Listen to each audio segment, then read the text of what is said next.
Rong Ci arrived at Country A's airport already past 9 o'clock, delayed. Today was her birthday. When she opened her phone, she received a pile of birthday wishes, all from colleagues and friends. However, there was no message at all from Feng Tingshen. Rong Ci's smile faded. By the time she reached the villa, it was already past 10 at night. Aunt Lu saw her and was momentarily stunned. "Madam, why are you here? Where are Tingshen and Xinxin? Sir hasn't returned yet. Miss is playing in her room." Rong Ci handed her luggage to Aunt Lu. Going upstairs, she found her daughter in a small nightgown, sitting intently at a small table, fiddling with something unknown, very serious, not even noticing someone had entered the room. "Xinxin." Feng Tingshen heard her, turned her head, and happily called out, "Mommy." Then, she turned back to fiddling with what was in her hands. Rong Ci went over and hugged her. Just as she kissed her, she was pushed away. "Mommy, I'm still busy." Rong Ci hadn't seen her daughter in 2 months and missed her terribly. No amount of kissing was enough, and she also wanted to talk to her daughter. Seeing her so focused, she didn't want to spoil her fun. "Xinxin, are you making a shell necklace?" At this, Feng Tingshen was clearly interested. Auntie Wu Wu's birthday is in another week. This is the birthday gift Daddy and I prepared for Auntie Wu Wu. These shells were all carefully polished by Daddy and me with tools. Aren't they beautiful? Rong Ci's throat tightened. Before she could speak, she heard her daughter happily say, her back to her, "Daddy also customized other gifts for Auntie Wu Wu. Tomorrow." Rong Ci's heart seized up, and she couldn't hold back anymore. "Xinxin, do you remember Mommy's birthday?" "Huh? What?" Feng Tingshen looked up at her, then immediately lowered her head to look at the beads in her hand, complaining, "Mommy, don't talk to me. The order of the beads is all messed up." Rong Ci released her embrace and said nothing more. She stood there for a long time. Seeing that her daughter didn't look up at her, Rong Ci pursed her lips and finally left the room without a word. Aunt Lu saw her and said, "Madam, I just called Sir. Sir said he has something on tonight and asked you to rest first." "I know," Rong Ci replied, paused as she recalled her daughter's words, then dialed Feng Tingshen's number.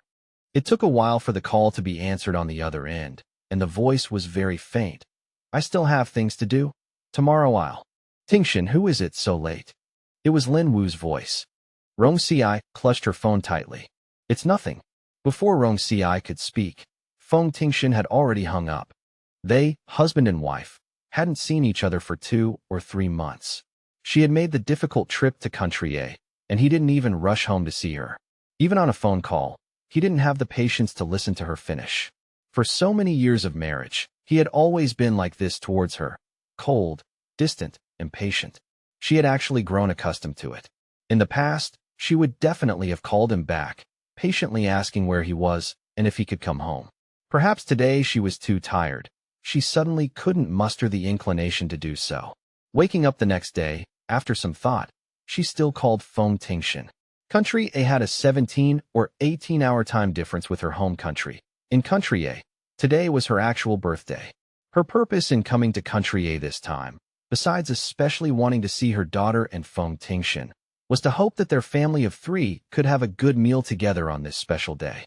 This was her birthday wish for the year. Feng Tingshen didn't answer the phone. Much later, he sent a message. "Something wrong? Rong Ci, do you have time at noon?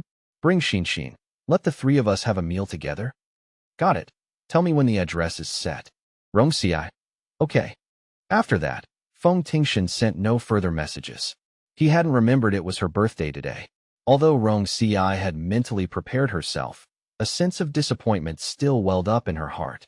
After washing up and getting ready to go downstairs, she heard her daughter and Aunt Lu's voices from below. "Madam is here, isn't Miss happy? Daddy and I already promised to go to the beach with Auntie Wu Wu tomorrow. If Mommy suddenly comes and follows us, it'll be really awkward. And Mommy is so mean, always scolding Auntie Wu Wu. Miss, Madam is your mother. You shouldn't say such things, it will hurt Madam's feelings, do you know?" "I know, but Daddy and I both like Auntie Wu Wu more. Can't I have Auntie Wu Wu as my mommy?" Whatever Aunt Lu said next, Rong Ci could no longer hear clearly. She had raised her daughter herself, but in the past 2 years, as father and daughter spent more time together, her daughter became more attached to Feng Tingshen. Last year, when Feng Tingshen came to country A to expand the market, her daughter insisted on coming along. She was reluctant, naturally hoping her daughter would stay by her side. But she was even more reluctant to make her daughter sad, so she agreed. She never expected. Rong Ci stood rooted to the spot, as if frozen, her face pale, unmoving for a long time. She had turned down work to come to country A this time, also wanting to spend more time with her daughter. Now it seemed, there was probably no need for that. Rong Ci returned to her room and put the gifts she had brought from home back into her suitcase. A short while later, Aunt Lu called back, saying she had taken the child out to play and to contact her if anything came up. Rong Ci sat on the bed, her heart empty and bewildered. She had dropped her work and rushed over specially, only to find that no one truly needed her. Her arrival was practically a joke. After a long while, she left the house. She wandered aimlessly in this strange yet familiar country. It was approaching noon when she suddenly remembered that she had arranged to have lunch with Feng Tingshen. Recalling what she had heard that morning, just as she was hesitating whether to go home and pick up her daughter, she suddenly received a message from Feng Tingshen. Important matter at noon, lunch canceled. Rong Ci looked at it, without a hint of surprise, because she had grown accustomed to it. In Feng Tingshen's heart, whether it was business or a friend's gathering. Anyway, everything was more important than her, his wife. Arrangements made with her, he always canceled at will, whenever he pleased. He never considered her feelings. Was she disappointed? Perhaps in the past. Now, she was numb and couldn't feel it anymore. Rong Ci felt even more lost. She had rushed over excitedly, but from both her husband and her daughter, all she received was cold treatment. Unconsciously, she suddenly drove to a restaurant she had visited many times before with Feng Tingshen. Just as she was about to enter, she saw Feng Tingshen, Lin Wu, and Feng Xinxin all three inside the restaurant. Lin Wu was intimately seated on the same side as her daughter. She was talking to Feng Tingshen while teasing the daughter. The daughter happily swung her legs, playing boisterously with Lin Wu, and leaned in to eat a pastry Lin Wu had bitten. Feng Tingshen, smiling, served dishes for both of them, his gaze constantly fixed on Lin Wu opposite him, as if his eyes could only hold her.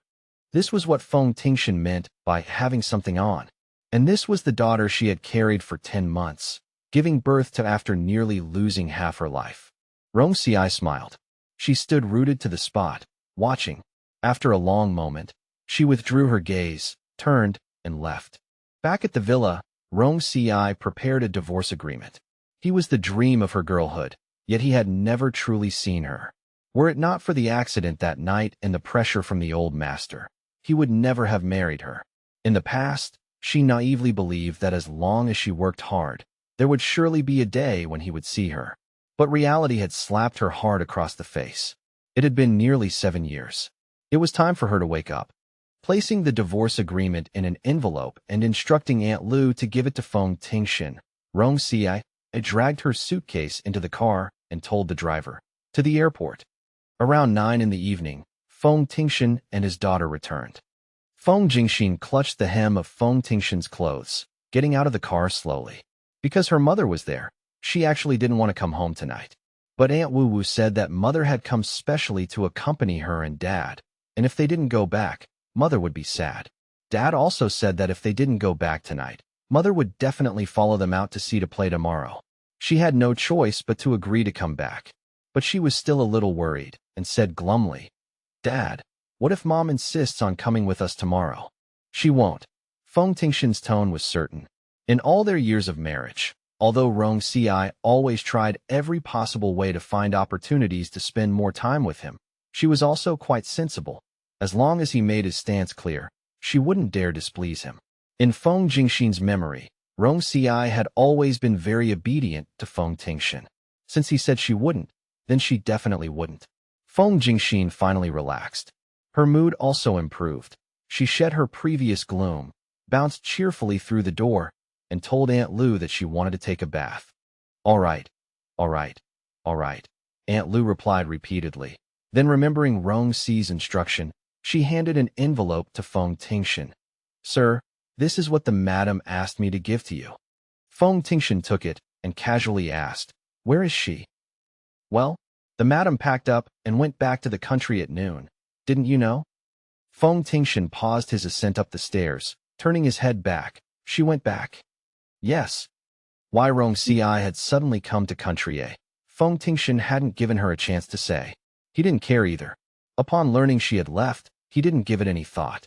Feng Xinxin was also a little surprised. When she heard, a slight feeling of disappointment welled up in her heart. She had been thinking that if Mom didn't follow her and Dad to play overseas tomorrow, having Mom accompany them in the evening would actually be quite nice. Besides, her hands easily hurt when polishing shells, and she had wanted Mom to help her finish it. Feng Tingshen and Rong Ci, as a couple, hadn't seen each other for several months. Rong Ci had gone through a lot of trouble to come, yet she didn't even see Feng Tingshen himself. Remembering that Rong Ci's complexion seemed off when she left, Aunt Lu couldn't help but remind him. Sir, the madam's face wasn't quite right when she left. She seemed angry. Aunt Lu had previously thought Rong Ci had an urgent matter, which was why she rushed back to the country. Now that she learned Feng Tingshen had no idea Rong Ci had returned to the country, she realized something was amiss. Angry? In front of him, Rong Ci always appeared good-tempered and tolerant. So she could get angry too? That was new. Feng Tingshen chuckled indifferently, gave Aunt Lu a perfunctory reply, and went upstairs. Back in his room, just as he was about to open the letter Rong Ci had given him, Lin Wu's call came in. After answering the phone, Feng Tingshen casually tossed the envelope aside, turned, and left the room. A moment later, the envelope fell from the bedside to the floor. That night, Feng Tingshen did not return. The next day, when Aunt Lu came up to clean, she saw the envelope on the floor and recognized it as the one Rong Ci had asked her to give to Feng Tingshen yesterday. She thought Feng Tingshen had read it, so she casually put it into the nearby cabinet. Rong Ci got off the plane and went straight upstairs to pack her luggage after arriving home. After all, it had been 6 years, and she still had quite a lot of her belongings in the house. But she only took a few changes of clothes, 2 sets of daily necessities, and some of her professional books. After marriage, Feng Tingshen would give her and their daughter living expenses every month. They were deposited into 2 separate cards. One was hers, and one was her daughter's. But Rong Ci usually preferred to use her own card for purchases. She had never touched her daughter's card from beginning to end. Moreover, she loved Feng Tingshen, and every time she went shopping and saw clothes, shoes, cufflinks, ties, etc., that suited him, she couldn't resist buying them for him. As for herself, due to her work, her daily expenses weren't high, and her heart and mind were entirely devoted to her husband and daughter, wanting to give them the best of everything. Therefore, most of the living expenses Feng Tingshen gave her were spent on him and their daughter. Given this situation, there shouldn't have been much money left on the card now. However, for the past year or so, since her daughter had basically been living with Feng Tingshen in country A, her opportunities to buy things for them had significantly decreased. Now, there was still over 30 million left on the card. This amount of money wouldn't mean anything to Feng Tingshen, but for her, it was no small sum. Since it was her money to begin with, Rong Ci wasn't sentimental and transferred the money away. Leaving the 2 cards behind, she dragged her luggage and left without looking back. She had an apartment not far from the company where she worked. It wasn't large, just over 100 square meters. It was bought 4 years ago to help a friend who had run away from home meet sales targets, and she had never lived in it before. Now it came in handy. The house had been regularly cleaned by someone before, so it wasn't dirty. A simple tidying up would make it ready to move into. After a tiring day, around 10 in the evening, Rong Ci went back to her room to rest after washing up. Ding ding, ding ding, ding ding. The piercing alarm rang, jolting Rong Ci awake from her dream. Suddenly awakened, Rong Ci's mind was blank for a moment. After her mind cleared, she suddenly remembered that it was 1 a.m., which was around 7 a.m. in country A, where Feng Tingshen and her daughter were. Feng Tingshen and their daughter usually had breakfast at this time. Ever since her daughter went to country A with Feng Tingshen, she usually called her daughter at this time.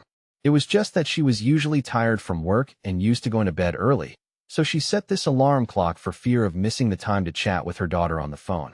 After her daughter went to country A with Feng Tingshen, she initially wasn't used to it and missed her very much, constantly thinking of calling her.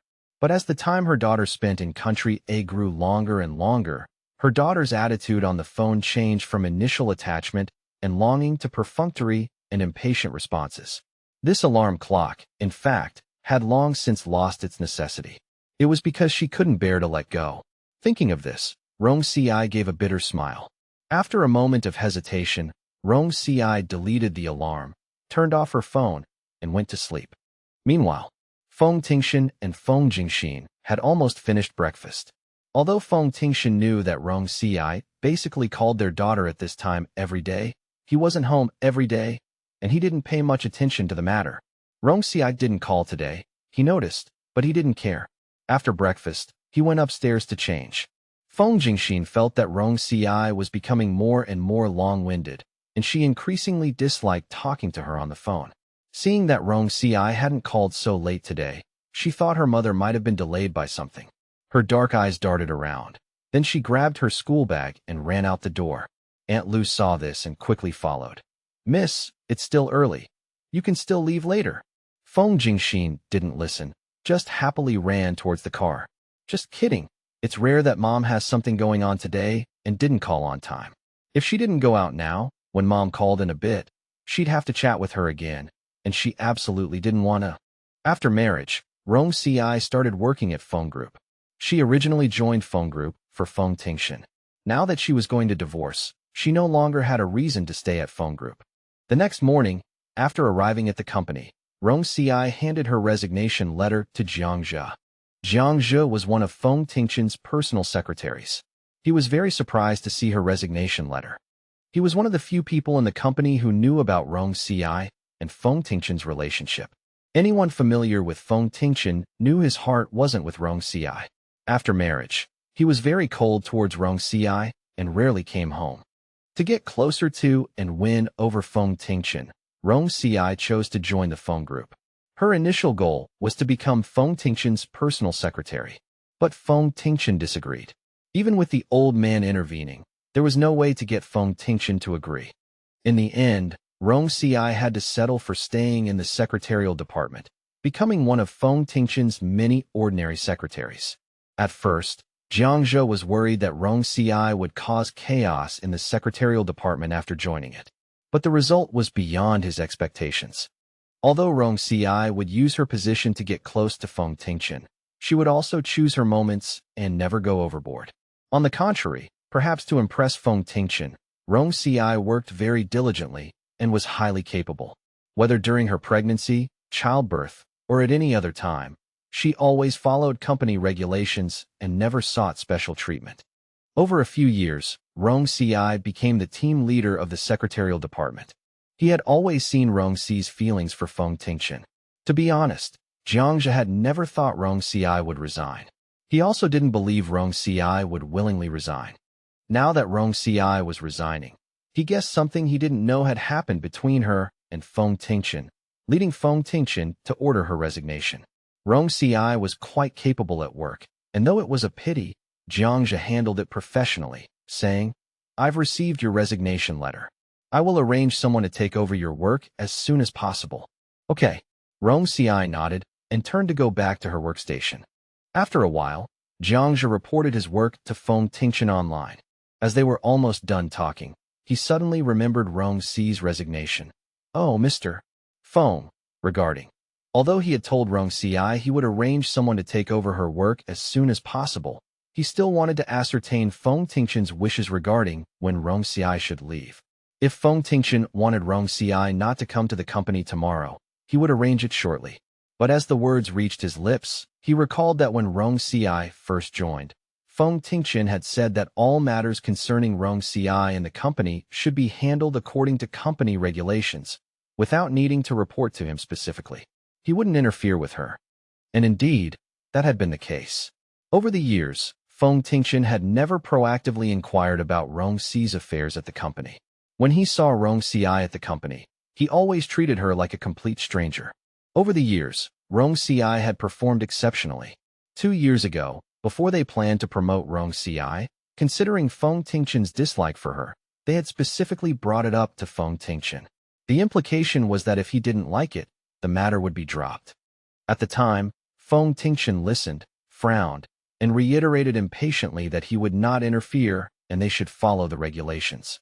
He added that in the future, they should not ask him about Rong Ci's matters at the company again.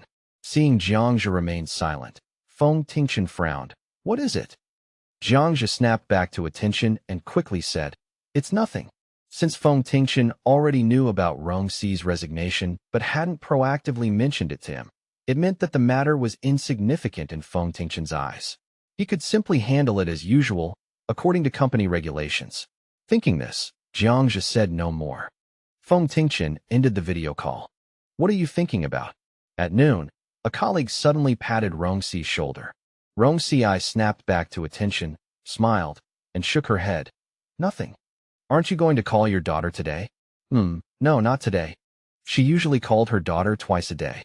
Once around 1 a.m. and once around 12 p.m. Her colleagues in the office all knew about this. What they didn't know, however, was that her daughter's father was their company's big boss. After getting off work in the evening, Rong Ci went to the market and bought some groceries and a few potted green plants to take home. After dinner, Rong Ci went online to check for news about a technology exhibition. After reading, she made a call. For next month's technology exhibition, please reserve a ticket for me. Are you sure? The voice on the other end said coldly. The previous 2 times you also asked me to reserve tickets for you, but you never showed up. How many people's dream tickets were wasted by you just like that? The annual domestic technology exhibition was a major event in the tech industry, and not everyone could get tickets to the exhibition. Their company had also secured several exhibition slots, and many of their elite staff wanted to attend. For them, every slot was extremely valuable. If I don't attend this time either, I will never ask you again in the future. The other side said nothing and hung up the phone. Rong Ci knew this meant he agreed. Rong Ci smiled. Actually, what she didn't say was that she wanted to return to the company. As a company partner, she chose to get married and have children when the company was just starting, withdrawing from the company and focusing on family, which completely disrupted their company's development plans and caused them to miss many opportunities. Everyone was both angry and annoyed with her. In recent years, they had basically lost touch. It was true that she wanted to return to the company, but after marriage, her focus had been entirely on her family. She had been out of the loop for too long. She worried that if she went back to the company now without any preparation, she wouldn't be able to keep up with their pace. Therefore, she planned to spend some time gaining an in-depth understanding of the current industry situation before making specific plans. Over the next few days, Rong Ci worked diligently during office hours and was busy with her own affairs after work. She had not proactively contacted her daughter or Feng Tingshen. Of course, they hadn't contacted her either. She was not surprised by this, because more than half a year ago, contacting them had already become her unilateral arrangement. They merely passively accepted it. Country A. Feng Xinxin had now developed a habit of calling Lin Wu every morning after waking up. That day, after waking up, she immediately called Lin Wu as usual. But she hadn't talked with Lin Wu for long before she burst into tears, crying Wu, because Lin Wu had informed her of a bad news. Auntie Wu Wu is going back to China. Feng Tingshen was heartbroken. After finishing her call with Lin Wu, she immediately called Feng Tingshen. Daddy, did you know about this? In the office, Feng Tingshen was flipping through documents. Yes, I know. When did you know? For a while now. You, Daddy, you're bad. Feng Tingshen sadly hugged her little pink pig plushie and cried nonstop. Why didn't you tell me? I don't want Auntie Wu Wu to leave.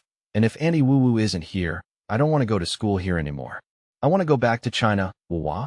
Feng Tingshen's tone was flat. It's already being handled. Feng Tingshen didn't understand. What do you mean? We're going back to China next week. Feng Tingshen jumped off the bed. Really? Yes. Then why didn't Auntie Wu Wu tell me just now? Things just became clear. I haven't told her yet.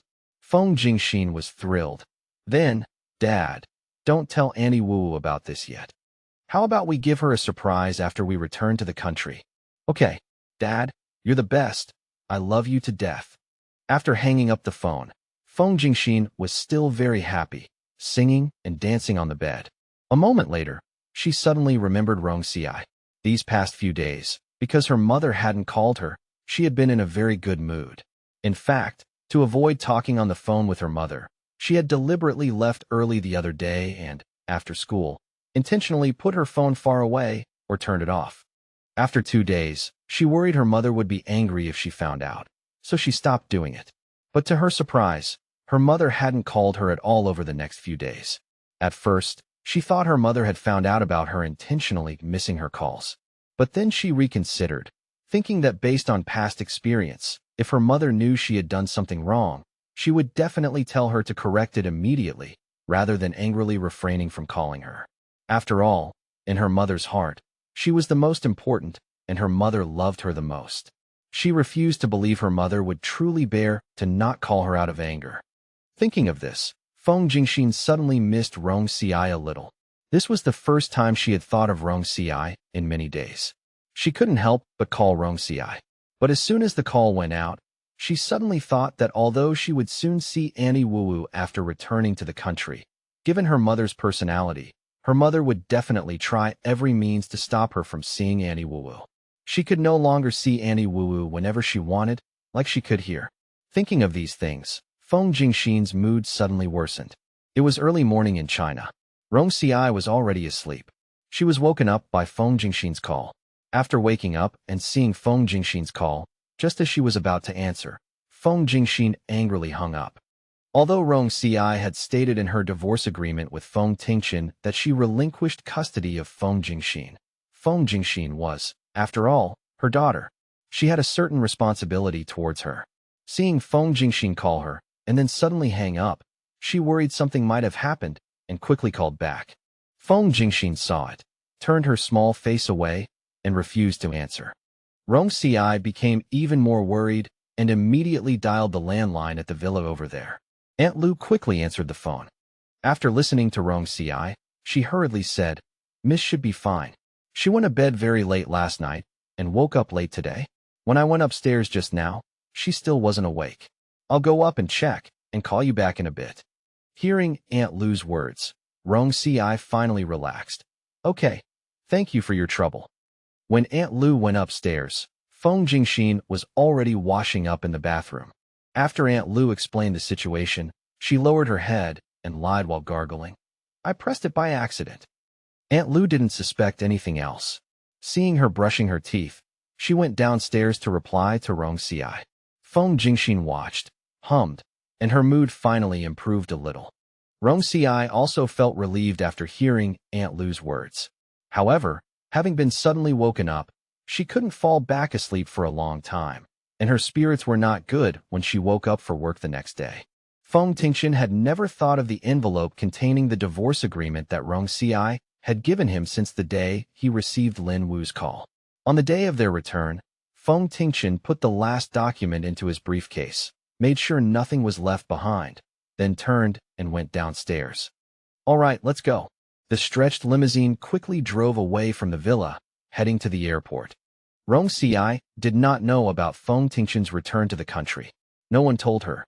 Half a month had passed since she moved out of the villa. During this half-month, she gradually got used to and came to like the quiet and leisurely life of living alone.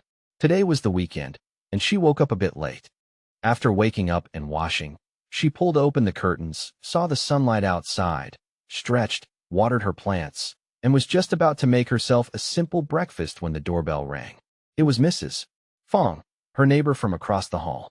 "Miss Rong, I hope I didn't disturb you?" Rong Ci said gently. "No, I'm already awake." "That's good," Mrs. Feng said enthusiastically. "These are steamed buns and dumplings freshly made this morning at our house. I brought them over for you to try." "Thank you, You're too kind." It's nothing. If you hadn't saved my Tian the other day, who knows what that stray dog would have done to her. I've been wanting to thank you properly these past few days, but my husband and I are busy with work and haven't had time. I feel bad about it. It was just a small favor, Mrs. Feng, you're being too polite." After some pleasantries, Mrs. Feng left. Rong Ci returned inside, ate breakfast, and looked at the algorithmic mechanism of an AI she had been researching recently. In the afternoon, a news notification related to T University's centenary celebration popped up on her phone. Rong Ci paused, checked the date, and then remembered that it was indeed T University's birthday today. She went online and found several trending topics about hashtag T-University Centenary Celebration hashtag. The reason for the high popularity of this T-University anniversary was not only because T-University is the top university in the country, with its every move closely watched, but also because this was T-University's first centenary celebration. Therefore, there were also exceptionally many honored alumni invited back to their alma mater to attend the celebration. These honored alumni were all influential figures in various industries. Rong Ci looked closely several times. When she saw several familiar faces appear in the camera's view, the hand holding her phone trembled. Her past school days immediately flooded into her mind, one by one. Her heart suddenly felt chaotic. If she hadn't gotten married right after graduating from university, perhaps she would also have been among the honored alumni invited back to attend the ceremony today, right? Rong Ci closed her laptop, hesitated for a moment, then drove to T-University. By then, it was already afternoon. Many of the important figures invited back to observe the ceremony had already left, but the campus was still very crowded. Rong Ci walked aimlessly around the campus alone. When she reached the familiar experimental building, a familiar voice called out to her. Xiao Ci. 20 minutes later, in a tea house outside T-University, Yu Moshuan poured Rong Ci a cup of tea. How have you been doing lately? Rong Ci held her teacup, lowering her gaze with a faint smile. Quite good. It's just, I'm going to get divorced. Yu Moshuan hadn't expected such an answer and paused. I'm sorry. It's fine. So what are your plans next? Do you want to come back to the company? I do have that intention. It's just. Yu Moshuan didn't know what her concerns were, but he told her very seriously. Xiao Ci, the company needs you, and you have a stake in the company. I hope you can come back to take charge. Aye. Looking at Yu Moshuan's serious expression, Rong Ci found it hard to speak of her difficulties. It wasn't that she didn't want to. It's just that the AI field is developing too quickly now. She had been out of the industry for 6 years.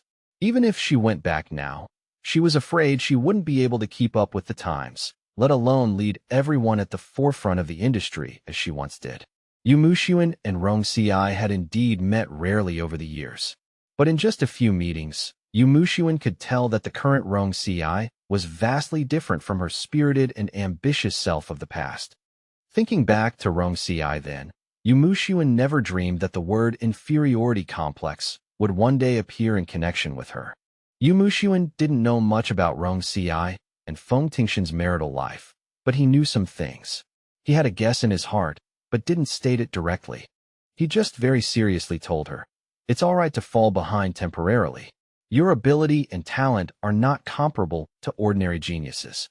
Xiao Ci, as long as you still have the heart to walk this path, it's not too late to start again now. He added, don't forget, you were the most satisfactory student in your teacher's entire teaching career. Rong Ci listened and smiled. If teacher heard that, he'd probably scoff and say he was forced to pick the tallest from a short crowd. Recalling her former elegant yet sharp-tongued teacher, Rong Ci's smile faded slightly. I just saw in the news that teacher also came back for the celebration. How is he doing? He's doing well. It's just that this group of students who always embarrass him, appear before him from time to time, making him very annoyed. Rong Ci laughed. Her heart involuntarily filled with nostalgia for the days when she was pressed to write papers every day under her revered teacher. Yu Moshuan said, come back, Xiao Ci. Rong Ci's hand tightened around the teacup. After taking a deep breath, she nodded. Okay. She had been studying artificial intelligence since she was a child. She truly loved this field. She had abandoned her ideals for 6 or 7 years because of her love for Feng Tingshen. She had been away for 6 or 7 years, and catching up might take a lot of time. But she believed that as long as she worked hard, everything was still salvageable. Yu Moshuan asked again, roughly when will you be back? My current work still needs someone to take over, so I'm afraid I'll have to wait a while. No problem, there's no rush. Since Rong Ci was willing to return, what harm was there in waiting a bit longer? The two chatted for a while longer. Yu Moshuan checked the time and said, someone downstairs introduced me to an algorithm genius. I heard they just returned to the country a few days ago. We have an appointment to meet soon. Since we happen to run into each other, why don't you come with me to meet them? Rong Ci shook her head. I don't know your subordinates well. Next time. All right. As soon as Yu Mushuan left, Rong Ci saw Feng Tingshen's elder sister, Feng Tinglin, walking towards her. Rong Ci had also seen her in the news, but she hadn't expected to coincidentally run into her here. She greeted her, Sister Tinglin. Feng Tinglin didn't respond, frowning as she looked at Rong Ci. Why are you here? It's T University's anniversary today. I came back to take a look. If Rong Ci hadn't mentioned it, Feng Tinglin would have forgotten that she also graduated from T University. However, apart from current faculty and students, most of those who returned to the university today were honorary alumni invited by the school. Why would Rong Ci, an unknown person, come to join the fun? Forget it. As long as she didn't speak carelessly outside and embarrass their Feng family, she couldn't be bothered to say anything to her. Thinking of this, Feng Tinglin directly stated her purpose. Xiaoming said he wants to eat your cooking. Later, I'll have someone send him to your place with Xinxin. Xiaoming was Feng Tinglin's son, 1 or 2 years older than Feng Xinxin. Feng Tinglin and her husband had a strained relationship, and in earlier years, Feng Tinglin was busy with work and rarely disciplined her child. Their child had become increasingly rebellious in the past 2 years, and now she found it difficult to control him even if she wanted to. Knowing that her son liked Rong Ci's cooking, Feng Tinglin would send him to Rong Ci and Feng Tingshen whenever she had time in the past 2 years. No one in the Feng family, except for the old madam, took Rong Ci seriously. Half-grown children are most likely to imitate others. Although Feng Tinglin's son liked her cooking, he genuinely looked down on her, his aunt, treating her almost like a nanny, ordering her around whenever he visited. Previously, for Feng Tingshen's sake, Rong Ci had dedicated herself wholeheartedly to Feng Tinglin's child and didn't take the child's disrespect to heart. But now that she and Feng Tingshen were preparing for a divorce, she no longer wanted to compromise for Feng Tingshen. So, Rong Ci directly refused. I'm sorry, Sister Tinglin, I'm not free tomorrow.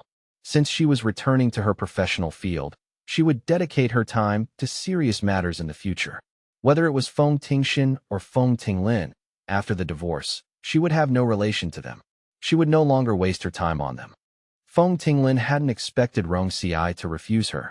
After all, Rong Ci used to humble herself to curry favor with the Feng family for Feng Tingshen's sake. However, Feng Tinglin didn't think much of it. Rong Ci had never refused her before, so now that Rong Ci said she had something to do, she believed Rong Ci must indeed have something important. Otherwise, how could Rong Ci bear to miss an opportunity to please her? But she was still not very pleased. Tingshen and Xinxin aren't with you right now. What important matter could you possibly have? Rong Ci listened, unable to help but smile bitterly in her heart. For all these years, she had abandoned herself, and her life's focus had been on Feng Tingshen and her daughter, constantly revolving around them. Receiving such an evaluation from Feng Tinglin now was indeed not unjust. But she wouldn't be like this anymore. Thinking this, Rong Ci was about to speak when, at that moment, several people happened to walk towards them. Miss Feng. They were clearly looking for Feng Tinglin. Seeing Rong Ci, they sized her up and then asked, Miss Feng, who is this? Feng Tinglin didn't say Rong Ci was her sister-in-law, only stating coldly, a friend. Oh, a friend.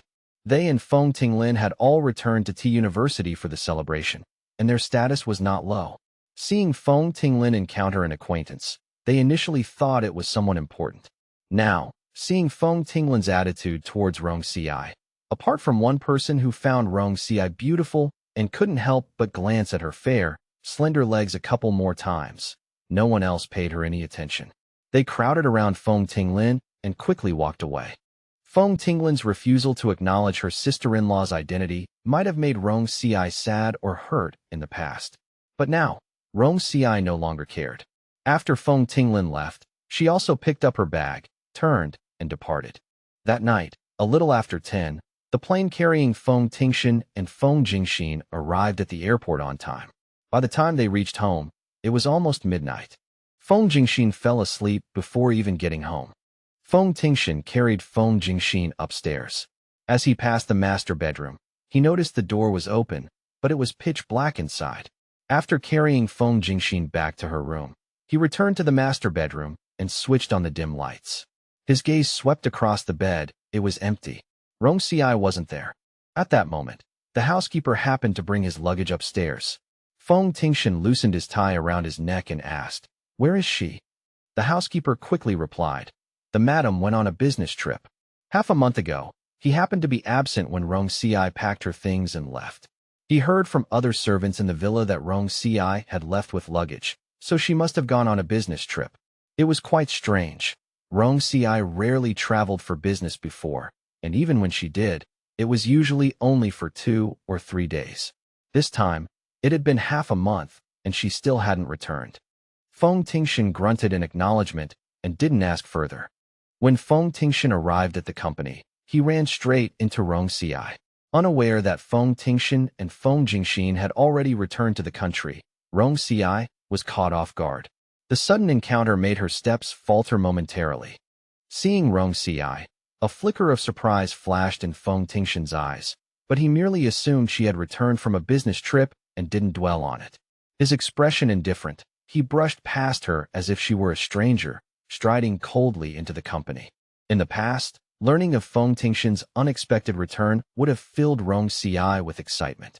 Even if she couldn't throw herself into his arms, she would have gazed at him with adoration, greeting him cheerfully with a bright, "Good morning," no matter how coldly he responded. But now, after a single glance at his strikingly handsome face, she lowered her eyes, her expression devoid of the joy and eagerness it once held. Feng Tingshen, however, didn't notice any of this before walking away. Watching his tall, composed figure retreat, Rong Ci wondered when exactly he had returned. But now that he was back, the matter of their divorce could soon be addressed, right? Having made up her mind, she pushed thoughts of Feng Tingshen aside and immersed herself in work upon returning to her desk. Half an hour later, Jiang Zhe called to instruct her, "Prepare 2 cups of coffee and bring them to President Feng's office." Back when she had been trying to win Feng Tingshen's affection, she had gone to great lengths to perfect her coffee-making skills after learning of his fondness for it. Her efforts had paid off. After tasting her brew, whether at home or in the office, Feng Tingshen had insisted on having her prepare his coffee. At the time, she had been overjoyed, believing this was the first step toward winning his heart. But in reality, she had underestimated the depth of his dislike and wariness toward her. He loved her coffee, yes, but that was all. His attitude toward her remained as cold and distant as ever. So, whenever he wanted coffee, he would have Jiang Zhe contact her.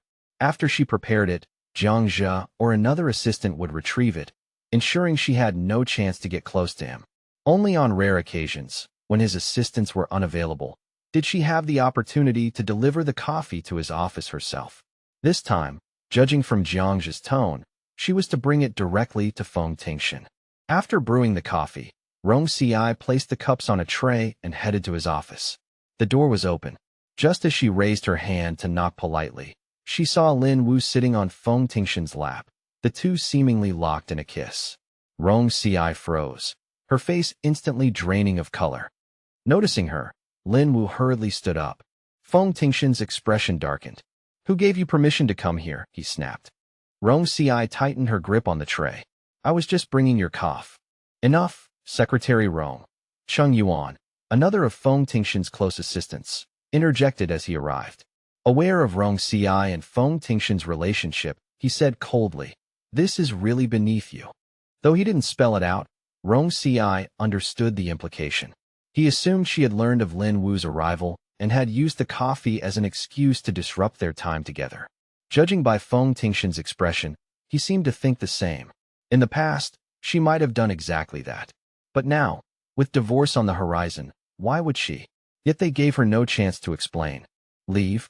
Now," Cheng Yuan ordered sharply.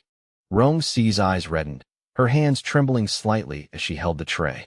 Hot coffee sloshed over the rim, scalding her fingers. She bit back a gasp and turned to leave. But after just 2 steps, Feng Tingshen's voice cut through the air once more. "If this happens again, consider your employment terminated." She had already resigned. Even without this incident, she would have left the company as soon as her replacement was found. But she knew no one here cared about her circumstances. Explaining would be pointless. Silently, she walked away, tray in hand. As she left, she overheard Lin Wu's gentle voice soothing Feng Tingshen. "Come now. Tingshen, I'm sure she didn't mean to. Don't be upset. Rong Ci poured out the coffee, ran her scalded fingers under cold water, then dug out a tube of ointment from her bag and applied it with practiced ease. Though her culinary and coffee-making skills were now impeccable, before marrying Feng Tingshen, she had known nothing about housework, cooking, or even drinking coffee. But after their marriage, for his sake, and later, their child's, she had learned it all. Mastering these skills had taken endless time and effort, progressing from disastrous attempts to near perfection. The hardships she endured were hers alone to bear. As for the ointment in her bag, what mother didn't carry basic first aid supplies when raising a child? Though since Feng Xinxin had left with Feng Tingshen for country A, she had rarely needed it. At least it hadn't expired. Suppressing the stabbing pain in her chest, she returned to her desk and resumed work. Just as Rong Ci finished organizing a set of documents, a sudden burst of gossip reached her ears. Did you hear? President Feng's girlfriend is at the company. Girlfriend? Since when does President Feng have a girlfriend? Who is she? What's her background? Is she pretty? Not sure about her background, but the receptionists downstairs say she's from a wealthy family, stunningly beautiful, with an incredible aura. The two colleagues abruptly fell silent upon noticing Rong Ci standing up, remembering they had a meeting to attend with her. They awkwardly approached, forcing a smile. Let's focus on work. We can gossip later. Rong Ci knew the girlfriend they referred to as Lin Wu, but she showed no reaction, calmly leaving the office and entering the elevator with her colleagues. Upon reaching their destination, as they headed toward the meeting room, Lin Wu appeared, flanked by 4 senior executives. The executives hovered around her, their expressions obsequious and ingratiating. Lin Wu, dressed in designer labels, carried herself with the effortless grace of a wealthy socialite. Though her tone was polite, she spoke as if she were already the company's mistress, maintaining a subtle distance that treated the managers as subordinates. It's been a pleasure having you all show me around, she said with a smile. The managers fawned. Given your relationship with President Feng, it's only natural. No need for thanks, Miss Lin. Exactly. Spotting Rong Ci and her colleagues stepping out of the elevator. Even though they had moved aside to clear the path, the managers' faces immediately soured. Watch where you're going. What if you bump into Miss Lin? Have you no manners? Rong Ci's 2 colleagues, while secretly glancing at Lin Wu, hastily stepped back 2 paces, pressing themselves against the wall. After the elevator doors closed, Rong Ci's 2 colleagues quickly let out a sigh of relief, then excitedly started gossiping. Lin Wu also saw Rong Ci, but then coldly shifted her gaze away, clearly not acknowledging her, and immediately entered the elevator surrounded by several managers. That person just now must be CEO Feng's girlfriend, right? Oh my God, she's so beautiful, and she's covered in designer brands. They must be really expensive, right? As expected of someone from a wealthy family, she's confident, poised, and imposing. Her aura is truly leagues above us common people. Exactly. As the 2 of them spoke, they then quietly asked Rong Ci, Rong Ci, what do you think? Rong Ci lowered her eyes and said faintly, yes. Lin Wu was actually her father's illegitimate daughter. Perhaps illegitimate daughter isn't quite accurate. After all, when she was 8, her father, to prevent Lin Wu and her mother from being wronged, insisted on divorcing Rong Ci's mother to marry Lin Wu's mother. After her parents divorced, Rong Ci lived with her mentally unstable mother and her maternal grandmother and uncle. Over the years, her uncle's business went from bad to worse, while the Lin family's business thrived. It was said that to make up for the grievances Lin Wu suffered in her childhood, her father gave her the best of everything, spending countless sums to cultivate her. And Lin Wu, living up to expectations, was also said to be exceptionally talented. Therefore, the once illegitimate daughter Lin Wu was now a legitimate young lady of a prominent family. Having been a pampered young lady for over a decade, the aura of a wealthy heiress Lin Wu now possessed was even stronger than what Rong Ci herself possessed when she was the true heiress. She had thought that after childhood, she and Lin Wu would have no further interaction. Yet fate seemed to particularly favor Lin Wu. She and Feng Tingshen were childhood sweethearts, but no matter how hard she tried, Feng Tingshen never seemed to see her in his eyes. Yet the moment he first saw Lin Wu, He completely fell in love with her. Rong Ci, are you alright? Seeing Rong Ci's somewhat pale face, her two colleagues were a little worried. Rong Ci came back to herself. I'm fine. She and Feng Tingshen were divorcing soon, so whoever Feng Tingshen loved would no longer concern her. That day, Rong Ci no longer paid attention to the matter between Feng Tingshen and Lin Wu. She worked overtime until almost 9 o'clock. Just as she was finishing up her work, her phone rang. It was a call from her best friend, Chu Xilan. Rong Ci answered, but was told that Chu Xilan had drunk too much and was asked to go to the restaurant to pick her up and take her home. Rong Ci quickly finished processing the documents at hand, grabbed her car keys, and left the company. 20 minutes later, Rong Ci arrived at her destination. Getting out of the car, just as she was about to walk towards the entrance, a little girl walked out from the parking lot on the other side. Looking at the girl's clear profile, Rong Ci's steps faltered. Xinxin? Shouldn't she be studying in country A? How could this be? Did she come back to the country with Feng Tingshen? Her position and status. Although she couldn't access some of the company's confidential documents, she also knew that Feng Tingshen's development work in country A would take some time to be fully completed. She thought Feng Tingshen's return this time was just a brief trip to handle matters. She hadn't expected her daughter to come back with him. She didn't know exactly when they returned to the country, but judging by the fact that she saw Feng Tingshen this morning, they must have been back for at least a day now. But her daughter hadn't called her at all to inform her of their return. Thinking of this, Rong Ci tightened her grip on her handbag, and watching the joyful, bouncing little figure ahead, Rong Ci quietly followed. As she reached the bend in the lobby, Lin Wu and several of Feng Tingshen's friends appeared at the end of the corridor. Rong Ci immediately turned sideways to hide, and then heard her daughter joyfully exclaim, "Auntie Wu Wu," and run quickly forward, leaping into Lin Wu's arms. Rong Ci sat down on a nearby sofa with her back to them, using the green plants and the chair back to conceal herself. Xinxin, you're back too? Because you came back, Auntie Wu Wu, Daddy and I couldn't bear to be without you. So Daddy finished his work early and brought me back to the country. And we specially came back the day before your birthday, so we wouldn't miss your birthday. This is a necklace Daddy and I made for you with our own hands. Auntie Wu Wu, happy birthday. Wow, Xinxin and Daddy made this by hand. Making this takes a lot of effort and care. Xinxin, you're amazing. Auntie loves it. Thank you, Xinxin. As long as you like it. Auntie Wu Wu. Feng Xinxin hugged Lin Wu, acting cute and spoiled. I haven't seen you for a week. Auntie Wu Wu, I miss you so much. If I couldn't call you every day, I wouldn't have been able to stay in country A these past few days. I miss Xinxin very much too. Just then, a set of footsteps came from the side. Rong Ci paused. It was Feng Tingshen. Even if Rong Ci didn't see the person, just hearing the footsteps was enough to confirm it. The reason she was so sure was because for the past 6 or 7 years of their marriage, she had basically been waiting for him every day. Feng Tingshen's footsteps were like him, unhurried and steady, calm and composed. Even when dealing with the Feng family members close to him, he was calm and seemed indifferent, as if even if the sky fell, his expression wouldn't change. She once thought that no one and nothing in this world could disturb his composure.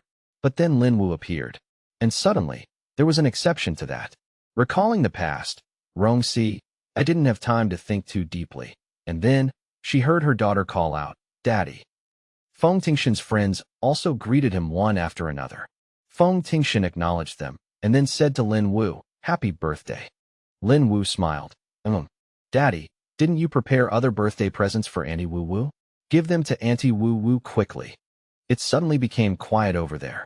Then, one of Feng Tingshen's friends chuckled, bent down, and pinched Feng Jingxin's cheek. That's a private gift your daddy prepared for your Auntie Wu Wu. He'll probably give it to her privately. Let's not get involved, haha.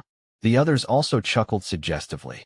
At this moment, Feng Tingshen said, I've already given it. Huh? When?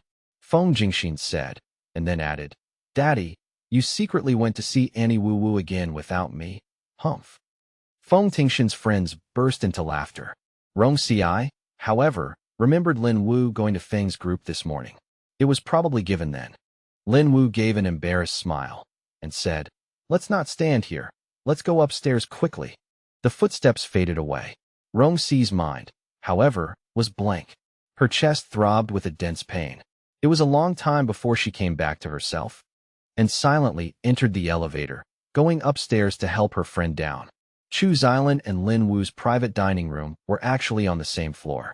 As Rong Ci helped Chu Xilan into the elevator, Qi Yuming, Feng Tingshen's good friend, paused his steps. The person beside him asked, "What's wrong?" "I think I saw an acquaintance." They had grown up with Feng Tingshen since childhood, and all knew that Rong Ci liked Feng Tingshen. To be honest, Rong Ci was very beautiful, but quiet and demure. Beautiful, yes, but without any distinct features, not Feng Tingshen's type. Feng Tingshen kept his distance from her, and they didn't think much of Rong Ci either. They didn't see Rong Ci very often, and when they did, they couldn't be bothered to greet her. To be honest, Rong Ci's appearance was already a bit blurry in his memory, and he wasn't sure if he had seen wrongly. However, even if it truly was Rong Ci, he didn't dwell on it. He didn't say anything more and turned to go back to the private room. Rong Ci didn't notice Qi Yuming. After leaving the hotel, she sent the person back to Chu Xilan's residence and stayed there that night to take care of her. When Chu Xilan woke up and saw Rong Ci there, she gratefully hugged her. "You worked hard last night. I'll treat you to a meal another day." Rong Ci had already prepared breakfast and patted her head. "Get up and wash. Breakfast is going to get cold." Chu Xilan hugged her, burying her small face against Rong Ci's waist, reluctant to let go. "Xiao Ci, you're so fragrant and soft. It's so comfortable to hug you." Rong Ci. After Chu Xilan washed up, she saw the delicious breakfast Rong Ci had prepared on the table and was overjoyed, genuinely feeling that whoever married Rong Ci would have found a treasure. But thinking of Rong Ci's marriage with Feng Tingshen, she refrained from saying it aloud, fearing Rong Ci would be upset. She sat down, eating breakfast while playing on her phone. But after a while, her expression changed, and she couldn't help but ask Rong Ci, "Feng Tingshen is back in the country?" Rong Ci, Chu Xilan handed her phone to Rong Ci. Rong Ci glanced at it and saw it was a post from Qi Yuming, Feng Tingshen's friend, on his Moments social media feed. He had posted several photos from their gathering last night. The photo caption read, "Happy birthday to the beautiful birthday girl." Although it was wishing Lin Wu a happy birthday, 4 or 5 of the 9 grid photos were of Feng Tingshen and Lin Wu together. Especially when cutting the cake, Feng Tingshen and Lin Wu were holding the same crystal knife and cutting it together. As for their daughter Feng Xinxin, she didn't appear in any of the photos from beginning to end, likely because they feared the people at the Feng family's old residence would find out.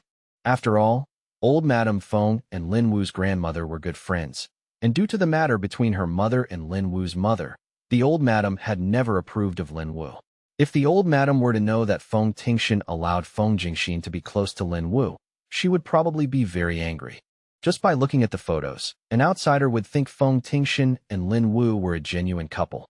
But it was also clear that this birthday banquet was specially prepared by Feng Tingshen for Lin Wu.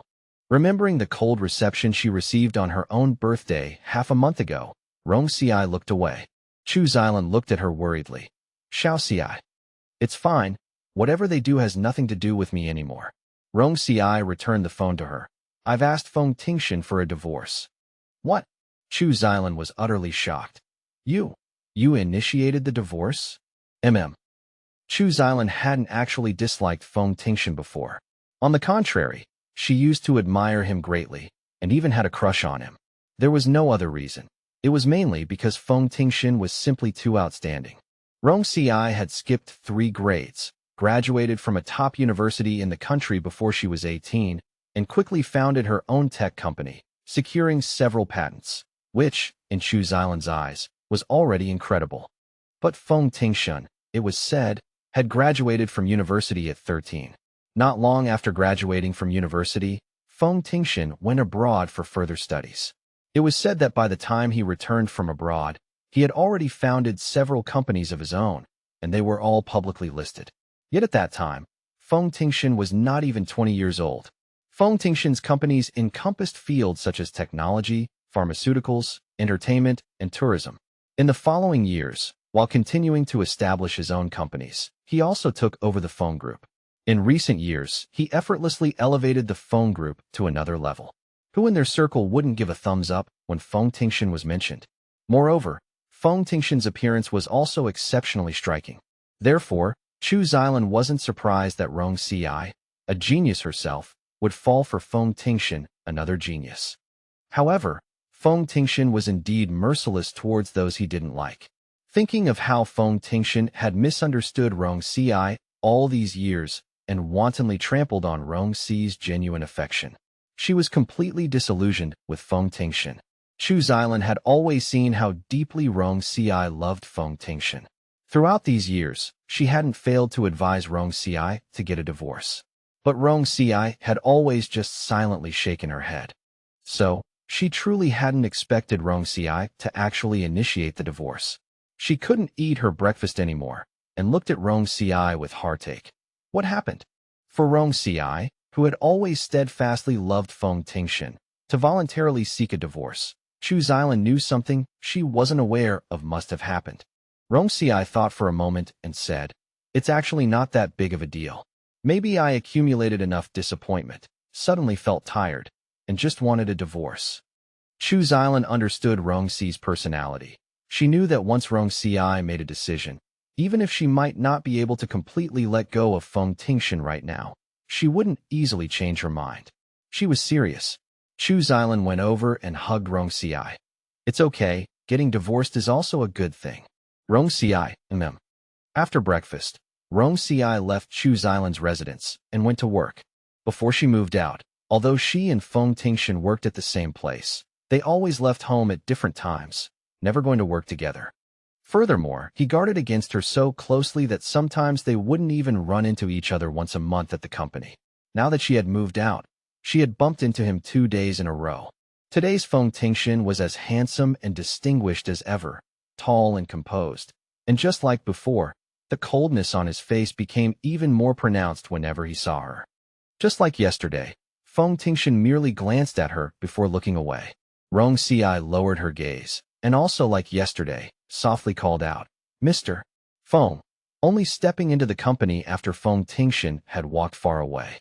She didn't know if Lin Wu was at the company today, nor did she care. She focused silently on her own work. Around noon, her grandmother called her. "Xiao Ci, a lamb was sent over from City X, and the weather's turning colder now. Come back for dinner tonight. Grandma will have someone prepare a whole lamb feast for you to eat." Hearing the old madam's kind voice, Rong Ci's heart warmed. "Okay, I'll head back after work." Aside from that morning, Rong Ci didn't encounter Feng Tingshen again that day. Later that day, as she was packing up, ready to leave work on time, Cheng Yuan brought her a document and asked her to handle it urgently. Rong Ci paused. Though he said it needed urgent handling, Rong Ci scanned the contents and knew that the document wasn't actually urgent. If it were before, she would have smiled and accepted it, promising to complete it as soon as possible, because she didn't want to be treated specially.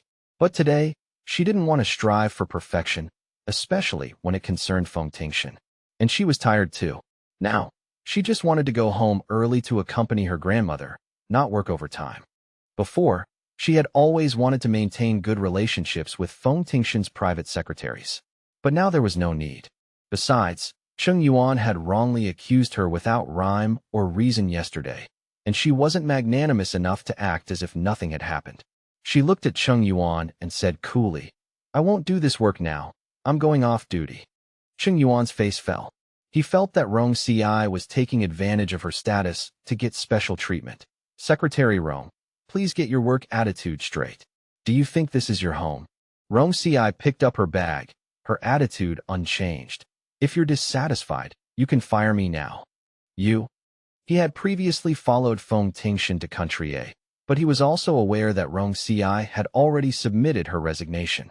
Although he was deeply trusted by Feng Tingshen, the company wasn't his personal domain. He didn't have the power to just tell Rong Ci to get lost. Moreover, Rong Ci was well regarded by old Mrs. Feng. If Rong Ci were to complain to her, even if he was sure Feng Tingshen would protect him, he wouldn't come out ahead. Rong Ci ignored him, walked past him, and left. Cheng Yuan's face turned green with anger, and he left the secretarial department. Jiang Zhe saw his troubled expression and asked, What happened? Cheng Yuan told him what had happened. Jiang Zhe was very surprised. He usually had more contact with Rong Ci and had some understanding of her personality. He couldn't help but say, "This doesn't seem like something Rong Ci would do. Is there some misunderstanding?" "No misunderstanding. That's exactly how it happened. In my opinion, Rong Ci is just using her status to get special treatment." "How is she as good as you usually say?" Jiang Zhe paused. "Maybe she's about to resign and has started slacking off." But Rong Ci had been very proactive in her work recently, no different from before. Just then, Feng Tingshen walked over from not far away. "What's going on?" "It's Secretary Rong. She left work before finishing her tasks. If you're dissatisfied, just follow the procedure and fire her." It was clear that Feng Tingshen didn't care about this matter at all. Jiang Zhe and Cheng Yuan were stunned by his words. It wasn't that they found Feng Tingshen's indifference towards Rong Ci surprising. It was that from Feng Tingshen's tone, he seemed completely unaware that Rong Ci had already submitted her resignation. But wasn't Rong Ci's resignation his intention? Could they have been mistaken? Just as they were about to speak, Feng Tingshen's phone rang. It was a call from Lin Wu. Feng Tingshen didn't look at them again, walking past them towards the elevator while answering the call. "I'm off work now. I'll be there soon." Jiang Zhe and Cheng Yuan exchanged glances. Jiang Zhe, maybe President Feng forgot? That's definitely possible. After all, Feng Tingshen had always been indifferent to matters concerning Rong Ci. Meanwhile, Feng Xinxin was very close to old Mrs. Rong. Before, whenever Feng Tingshen was home, Rong Ci would usually take her daughter with her when returning to the Rong family residence. But now, although Feng Tingshen had returned to the country, for so many days she hadn't called her once. Instead, she called Lin Wu every day, missing Lin Wu terribly after just a few days apart. Since that was the case, she saw no need to force it. Besides, with Feng Tingshen and Lin Wu so close now, if old Mrs. Rong found out, there's no telling how angry she would be. Therefore, this time returning to the Rong family. Even though Feng Tingshen was back in the country, she didn't go to Feng Tingshen's side to pick her up, but went back to the Rong family alone. The road was a bit congested, and it was already past 6 in the evening when Rong Ci arrived at the Rong family residence. When old Mrs. Rong saw her, her smile faltered, and she tenderly stroked Rong Ci's face. "You've gotten thin." Rong Ci's eyelashes fluttered slightly, and she said, "Work's been busy lately." The old lady sighed. "No matter how busy you are, you must eat well." "I know, Grandma. I'll pay attention." Rong Ci sat beside the old lady, resting her face on her shoulder, drawing some warmth from her.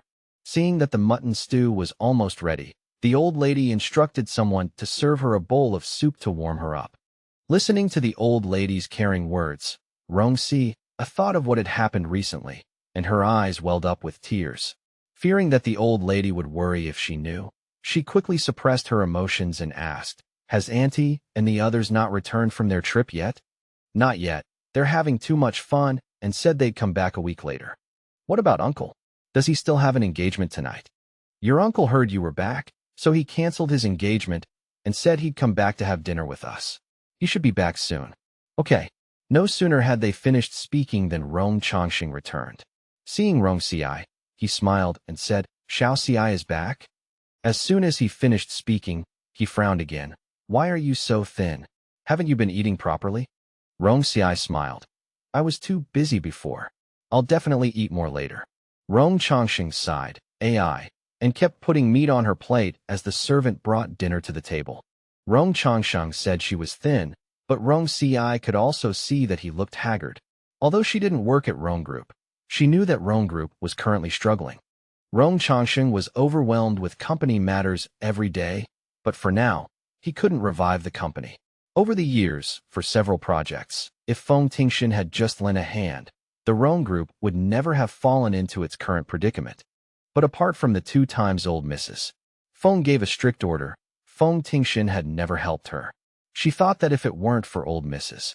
Feng, given Feng Tingshen's misunderstanding of her, he wouldn't just refuse to help her, he would probably turn around and destroy the Rong Group. Thinking of this, Rong Ci gave a bitter smile, and the delicious mutton in her mouth momentarily lost its flavor.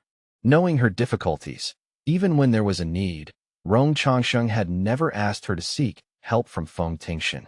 After dinner, while the old lady was dozing, Rong Ci handed Rong Changxing a card containing 70 million yuan. Xiao Ci, uncle doesn't need it. It's no use to me. Rong Ci pushed the card back to him.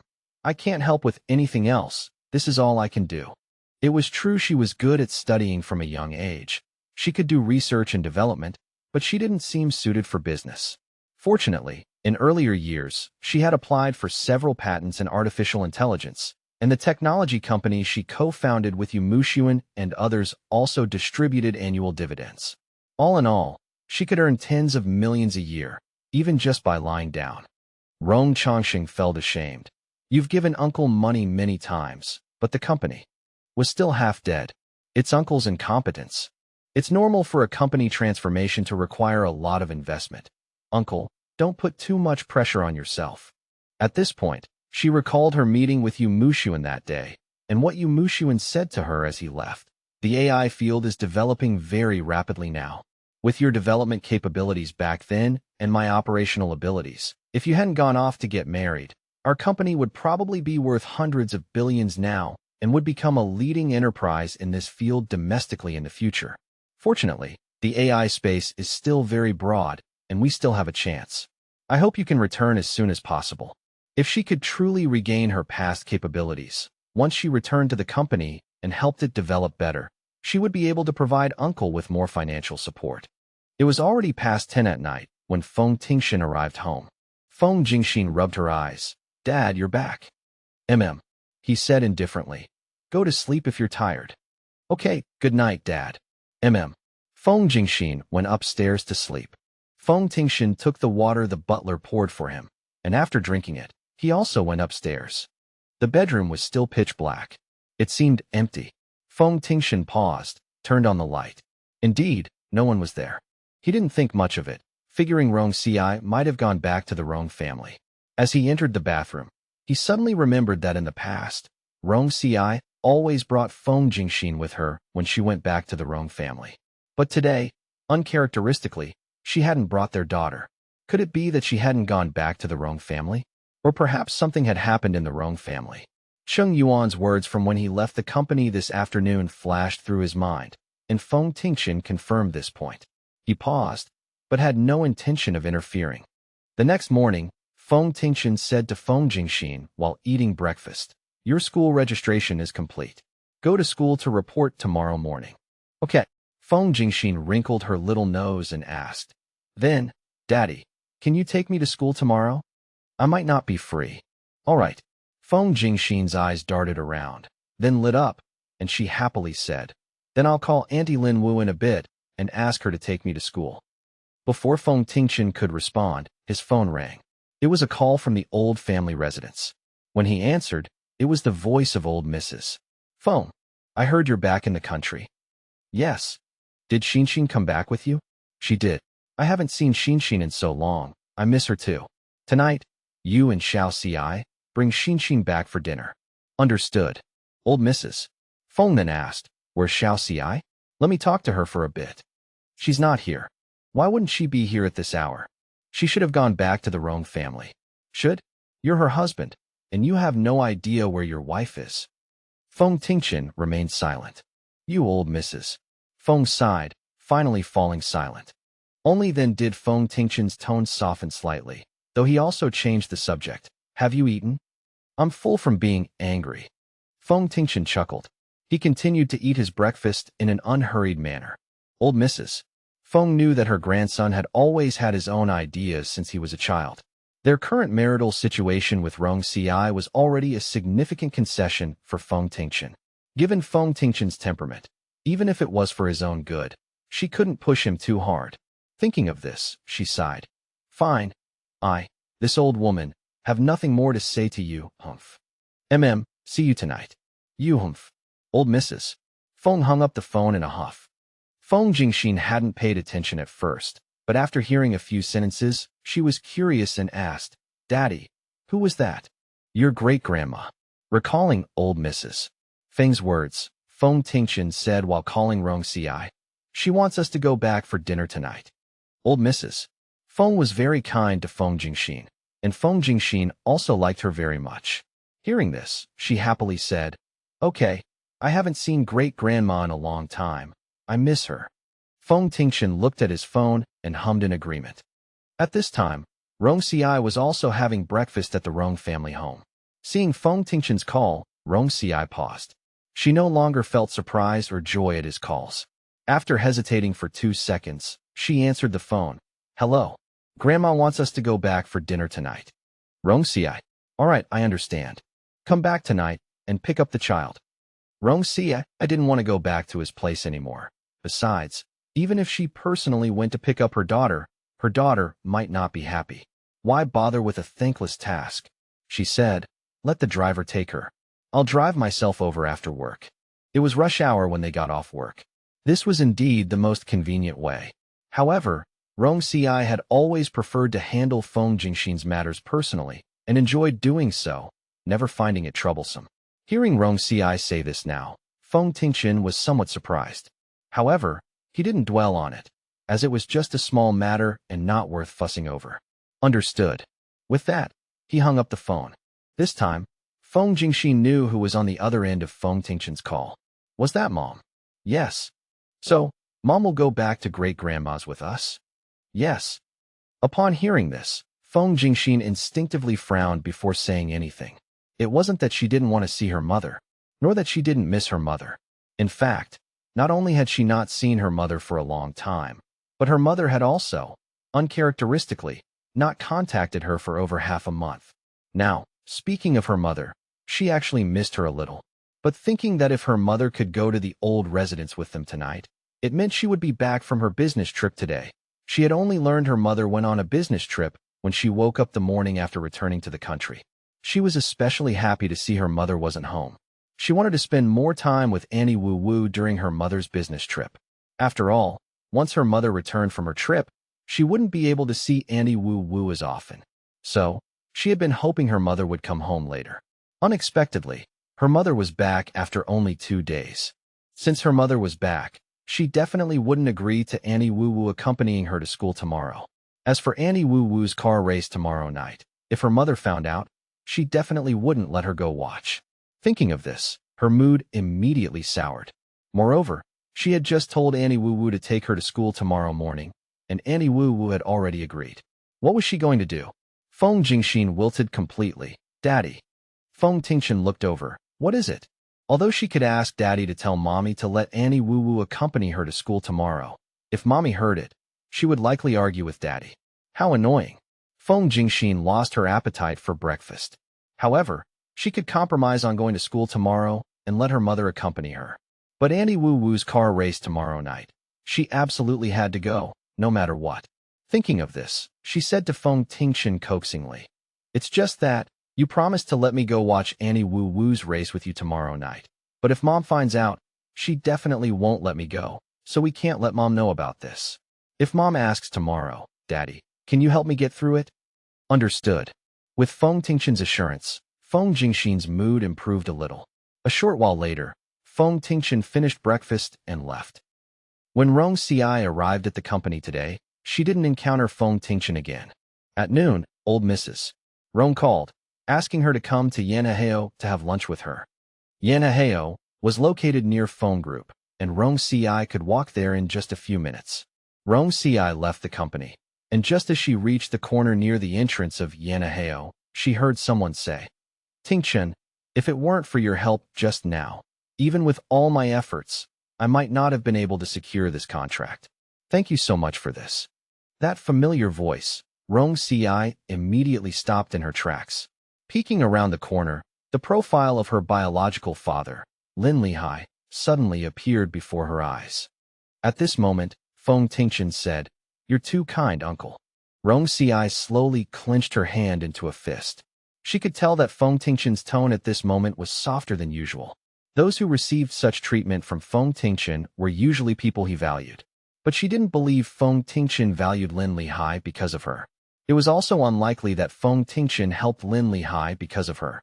After all, since Lin Wu divorced her mother, she and Lin Wu rarely met. Lin Wu's only publicly acknowledged daughter was Lin Wu. The father-daughter bond between her and Lin Wu had long since disappeared. Sure enough, Lin Lihai immediately continued. Wu Wu is here alone, and her mother and I are quite worried. We'll have to trouble you to look after her more in the future. Rong Ci listened, almost laughing. Lin Wu and Feng Tingshen only met after she and Feng Tingshen got married. Lin Wu knew about her relationship with Feng Tingshen, and she didn't believe Lin Lihai didn't know Feng Tingshen was the husband of his other daughter. He definitely knew. Yet he shamelessly continued to try and set up Lin Wu and Feng Tingshen. This showed just how thoroughly Lin Lihai disregarded her, his own daughter, in his heart. Feng Tingshen agreed. They exchanged a few more pleasantries. Rong Ci watched Feng Tingshen wait for Lin Lihai to get into the car, and only after the car drove away did she get into her own car and leave. Given Feng Tingshen's current status and position, only a handful of elders from the Feng family could usually make him go to such lengths. But Feng Tingshen clearly respected Lin Lihai, simply because he was Lin Wu's father. Thinking of this, she recalled the times Feng Tingshen met her maternal grandmother, uncle, and aunt. He always showed a rather indifferent and cold attitude. Furthermore, in the past, even when she carefully brought it up to him, he was completely unwilling to help her uncle. But his attitude towards people Lin Wu valued was completely different. His treatment of her versus his treatment of Lin Wu was like night and day. This must be the difference between love and not loving. Not long after, Feng Tingshen also left. It was a long while later that Rong Ci finally turned and entered the banquet hall. In the afternoon, after Rong Ci finished work, she went home to retrieve the gifts she had prepared earlier for the Feng family's old madam and old master, before driving to the old Feng family residence. The old Feng family residence was located near the outskirts of the capital city, where the scenery was beautiful, the water clear, and the environment serene, making it very suitable for elderly people to live. The only drawback was its considerable distance from the city center. It took Rong Ci an hour and a half to drive to the old residence. She parked the car, and even before entering the house, still carrying the gifts, she heard her daughter Feng Xinxin's cheerful laughter. The old Feng madam, facing the entrance, immediately noticed her and instantly broke into a smile. Xiaoxi is here? Come quickly and sit by grandma. However, only the old Feng madam was smiling. Feng Tingshen's mother, her mother-in-law, and Feng Tinglin and her son, when they saw her, their smiles faded. Rong Ci noticed, but she no longer cared as much as before. She pretended not to see it, smiled, handed the gifts she brought to the approaching butler, and walked towards the old madam. Grandma. Oh, the old madam beamed, pulled Rong Ci to sit down, and then frowned. Why have you lost so much weight? Did Tingshen bully you? Rong Ci lowered her gaze and shook her head. No, I've just been quite busy lately. This statement was half true, half false. Feng Tingshen hadn't bullied her, but her mood was indeed often affected by him. Besides that, for the past half-month, after getting off work every day, she would basically dedicate herself to researching artificial intelligence, often studying until the early hours of the morning before sleeping. Her weight loss during this period also had this reason. Before the old madam could speak, Feng Tinglin scoffed first. The way you talk, one would think your job is so important that the entire Feng Corporation can't function without you. Feng Tingshen's mother, Xinxin, sat nearby, exuding the elegant demeanor of a noble woman. She took a sip of tea and said indifferently, "If you find working at the Feng Corporation tiring, then just resign. After all, nobody begged you to work there." Feng Tinglin laughed. Exactly. I'm just afraid someone can't bear to. The old madam couldn't bear to hear others speak ill of Rong Ci and was about to speak, but Rong Ci spoke first. I have already submitted my resignation. Once the handover is complete, I will leave the Feng Corporation. At these words, Xinxin and Feng Tinglin were both stunned for a moment. The old madam frowned. Xiaoxi. Mommy's here. Feng Xinxin had just taken the elevator up to the second floor. Now she happened to be taking the elevator down. Seeing Rong Ci, Feng Xinxin was quite happy, as she hadn't been in contact with Rong Ci for over half a month. She interrupted the old Feng madam and threw herself into Rong Ci's arms. Mommy. Rong Ci paused, gently hugged her, and hummed an acknowledgement, but said nothing more. The old madam actually didn't want Rong Ci to leave the Feng Corporation. However, seeing Feng Xinxin there, She didn't continue the previous topic, but instead smiled and said to Rong Ci, Xiao Ci, Grandma hasn't had your tea in a long time. Could you brew 2 cups for Grandma? From a young age, Rong Ci had followed old Madame Rong. In her youth, her temperament was calm and tranquil, allowing her to sit still for long periods, and she also had a talent for it. Over the years, her tea ceremony skills had become quite good. Of course, that's no problem, but it's almost time for dinner. Feng Tingshen liked coffee and disliked tea. She also disliked watching Rong Ci show off her tea skills, and interjected, Yes, we'll start dinner a bit later, once Xinxin and Tingyi are back. No sooner had she spoken than Feng Tingshen returned. After entering, he first greeted the old madam and sang Qian. Seeing Rong Ci, he merely glanced at her before withdrawing his gaze and sitting down on a single sofa far from her. Feng Xinxin saw Feng Tingshen, immediately left Rong Ci's embrace, and ran over. Daddy. Feng Tingshen hugged her, glanced around, and was about to speak when Feng Tingyi returned. Feng Tingyi was quite a bit younger than Feng Tingshen and Feng Tingshen, not yet an adult, with a sunny and cheerful disposition. After entering, he lightly jumped, vaulted over the armrest of the sofa, and settled firmly onto the cushion. Seeing so many people, he laughed. Is everyone waiting for me? Feng Tingshen playfully slapped his head. Yes, we're all starving, waiting for you. Feng Tingshen was reserved and usually didn't say much. Feng Tingshen was quick-tempered. Feng Tingyi, on the other hand, was the family's ray of sunshine and was also closer to his parents. As soon as he returned, a smile clearly appeared on Sang Qian's usually somewhat cold face, and the old madam became even happier. Seeing that it was getting late and everyone was hungry, she ordered dinner to be served. There were 9 people in total, and they went to the small dining room to eat. When they sat down, the seating order was Old Madam, Feng Tingshen, Feng Xinxin, and Rong Ci. The old madam smiled and waved to Feng Xinxin. Xinxin, switch places with your daddy, so your daddy and mommy can sit together. The old madam always spared no effort in trying to set up Rong Ci and Feng Tingshen. Everyone else was used to it. They all felt the old madam was working in vain. After all, no matter how hard she tried to bring them together, after so many years, Feng Tingshen's attitude towards Rong Ci hadn't changed in the slightest. Precisely because she knew that the old madam's matchmaking efforts were useless, Feng Tingshen gave a sarcastic smile. This time, she didn't even bother to interfere and simply found an empty seat to sit down. Although Feng Tingshen disliked the old madam's arrangements, as long as it wasn't a major issue, he wouldn't contradict her. Therefore, he said nothing, which meant he tacitly agreed. Rong Ci was not happy about the old madam's matchmaking efforts as she had been before. Her expression was faint, but when she looked at the old madam, her smile was gentle as she said, It's all right, Grandma. Let's just sit like this. The old madam felt a bit resigned, thinking that Rong Ci wasn't assertive enough, that she was too submissive and indulgent towards Feng Tingshen, letting many opportunities slip by. That was why they had made no progress for so many years. But since Rong Ci had said so, she didn't press the issue. The meal officially began. Everyone chatted as they ate, and the atmosphere was quite pleasant. Rong Ci rarely spoke, quietly keeping her head down to eat. It had been over 10 minutes since Feng Tingshen had walked through the door, and the couple hadn't exchanged a single word.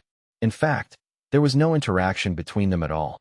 This was the norm for their marriage. Everyone was used to it, so no one saw anything unusual. When Feng Xinxin wanted something to eat, Rong Ci used to be the one to take care of her, but now she was accustomed to asking Feng Tingshen to get it for her.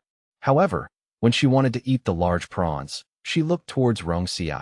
In the past, whenever they ate prawns, Rong Ci would proactively peel them for her and Feng Tingshen. Mama, I want to eat prawns. Rong Ci was planning to divorce and had no intention of fighting Feng Tingshen for Feng Xinxin's custody. Even so, Feng Xinxin was ultimately her daughter, and she had an obligation and a responsibility to be good to her and fulfill her needs as much as possible. So, when Feng Xinxin asked her to peel a prawn, Rong Ci agreed. All right. She put down her chopsticks and started peeling a prawn. The old madam, looking at her hands, suddenly paused. Xiao Ci, where's your ring? As soon as she spoke, everyone, including Feng Tingshen, looked at Rong Ci's hand. After they married, despite the fact that their marriage was as cold as ice, Rong Ci had always worn the wedding ring the old madam had prepared for them.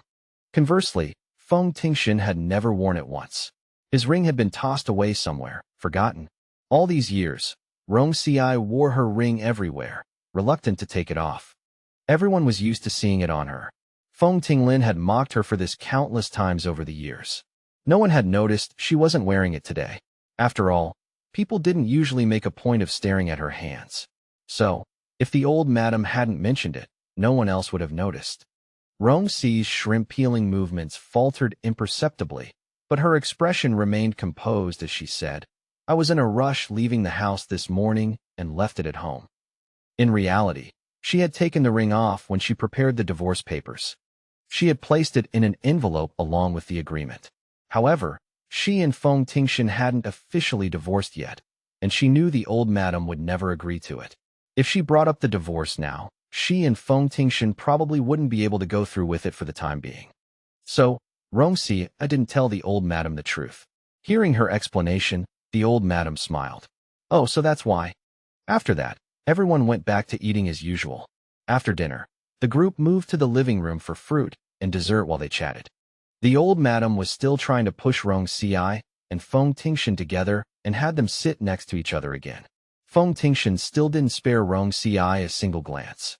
Rong Ci didn't want to sit there, but she couldn't keep refusing the old madam, so she sat down next to him. This was the closest they had sat in months. Rong Ci could clearly smell the familiar, faint scent of men's cologne on him. But now, her heart was as still as water. She just ate her fruit pudding in small bites, with no intention of trying to start a conversation with Feng Tingshen. The old madam, however, was very pleased. Looking at them, she smiled and said, "What a perfect match." One was dashingly handsome, the other quiet, gentle, and exceptionally beautiful. Based on looks alone, they were indeed a good match. But that was all. In terms of everything else, Rong Ci fell far short. Still, seeing how happy the old madam was, Feng Tingshen and Xinxin, though they thought otherwise, didn't spoil her mood. That night, they stayed at the old residence as the old madam wished. Around 8 o'clock, Feng Tingshen and the old madam went to the study to discuss business. Feng Xinxin took Rong Ci's hand and said she wanted to take a bath and go to sleep. Rong Ci went upstairs with her to give her a bath. Sitting in the small bathtub, Feng Xinxin looked at Rong Ci and asked tentatively, "Mama, are you busy tomorrow morning?" Although she could compromise and let her mother take her to school tomorrow, in her heart, she still preferred for Auntie Wu to be the one to accompany her. So, it would be great if her mother wasn't free. Rong Ci shook her head. "Not busy." "What?" Hearing this, Feng Xinxin's lips drooped in disappointment. "It's nothing," she said. She didn't elaborate, and Rong Ci didn't ask. After her bath, Rong Ci gently dried her hair. Just as her hair was dry, Feng Tingshen said she wanted to sleep. Rong Ci saw her eyes fixed on her phone and knew she still wanted to play on it. She said, "You can look for a little while, but then you have to sleep. Don't be on it for too long, understand?" "I know." Since her mom was free tomorrow, she had to tell Auntie Wu about it. Feng Tingshen was worried Lin Wu would be hurt and disappointed, so she was racking her brain for the best way to tell her. She was already feeling annoyed, and hearing Rong Ci's nagging made her even more impatient. She pushed her towards the door. "Mama, you can go. I'll turn off my phone and go to sleep after 9:30. Feng Tingshen was indeed very self-disciplined in this regard. Hearing this, Rong Ci said good night to her and left the room. Feng Tingshen immediately closed and locked the door. Rong Ci had just started to walk away when she heard the sound of the lock clicking. She naturally heard it. Rong Ci didn't think she was guarding against anyone else. The person she was guarding against was her. She was probably trying to keep her out because she wanted to discuss something with Lin Wu. And that was indeed the case. As soon as Feng Tingshen locked the door, she ran back, opened her phone, found Lin Wu's WeChat, and sent a message, "Auntie Wu." Rong Ci had no way of knowing what they talked about. She didn't dwell on it, nor did she have the energy to. She turned and went back to her room.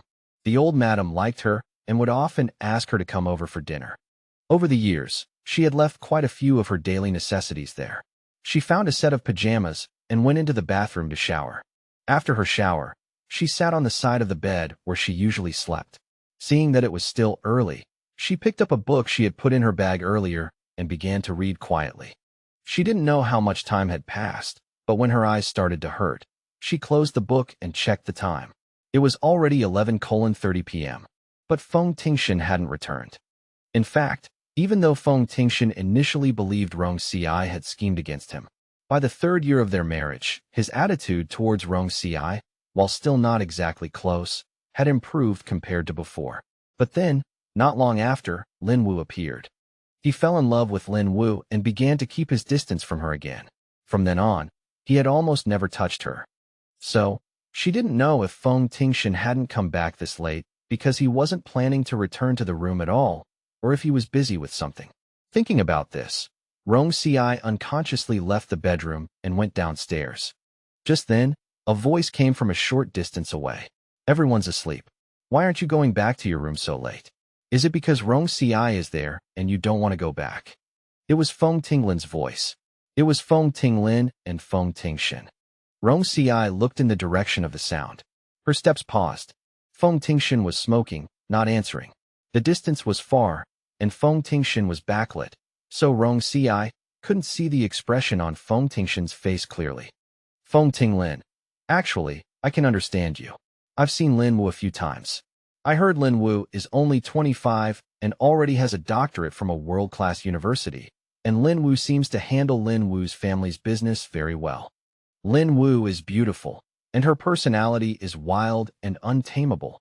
Lin Wu's excellence and brilliance are indeed something most women don't possess, and they certainly have the capital to attract you. But Lin Wu's background isn't glorious. Tingshen, have you thought it through? You, Feng Tingshen, I know what kind of woman I want. But, Feng Tinglin frowned. Although Feng Tinglin looked down on Rong Ci, Feng Tinglin also looked down on Lin Wu. Feng Tinglin wanted to say something, but seeing the displeasure in Feng Tingshen's eyes, Feng Tinglin didn't bother. So protective, can't say a single word. Is it not enough if I don't say anything? Listening, Rong Ci clenched her hands, her cheeks stinging from the night wind. Rong Ci gave a bitter smile, losing the interest to continue listening, and turned to leave. As soon as Rong Ci left, Feng Tinglin remembered something. Oh, right. I heard Rong Ci say Rong Ci submitted her resignation and is preparing to leave the company.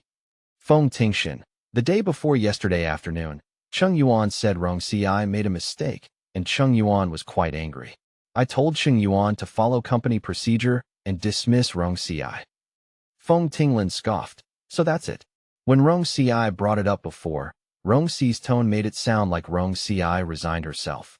I thought, with Rong Ci's clingy nature, how could Rong Ci possibly willingly resign? So Rong Ci was fired, huh?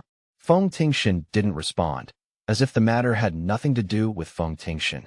Rong Ci went up to the second floor, and as Rong Ci was about to return to her room, Rong Ci almost bumped into Feng Tingyi, who was about to go downstairs. Both of them were startled. After recovering, Feng Tingyi apologized first and asked concernedly, "Sister-in-law, are you okay?" Feng Tingyi was the only person in the Feng family, besides the old lady, who treated Rong Ci well. Rong Ci shook her head and smiled. I'm fine. When Rong Ci and Feng Tingshen got married, Feng Tingyi was still young and didn't know many things clearly. Having known each other for so many years, Feng Tingyi always thought Rong Ci was beautiful and gentle.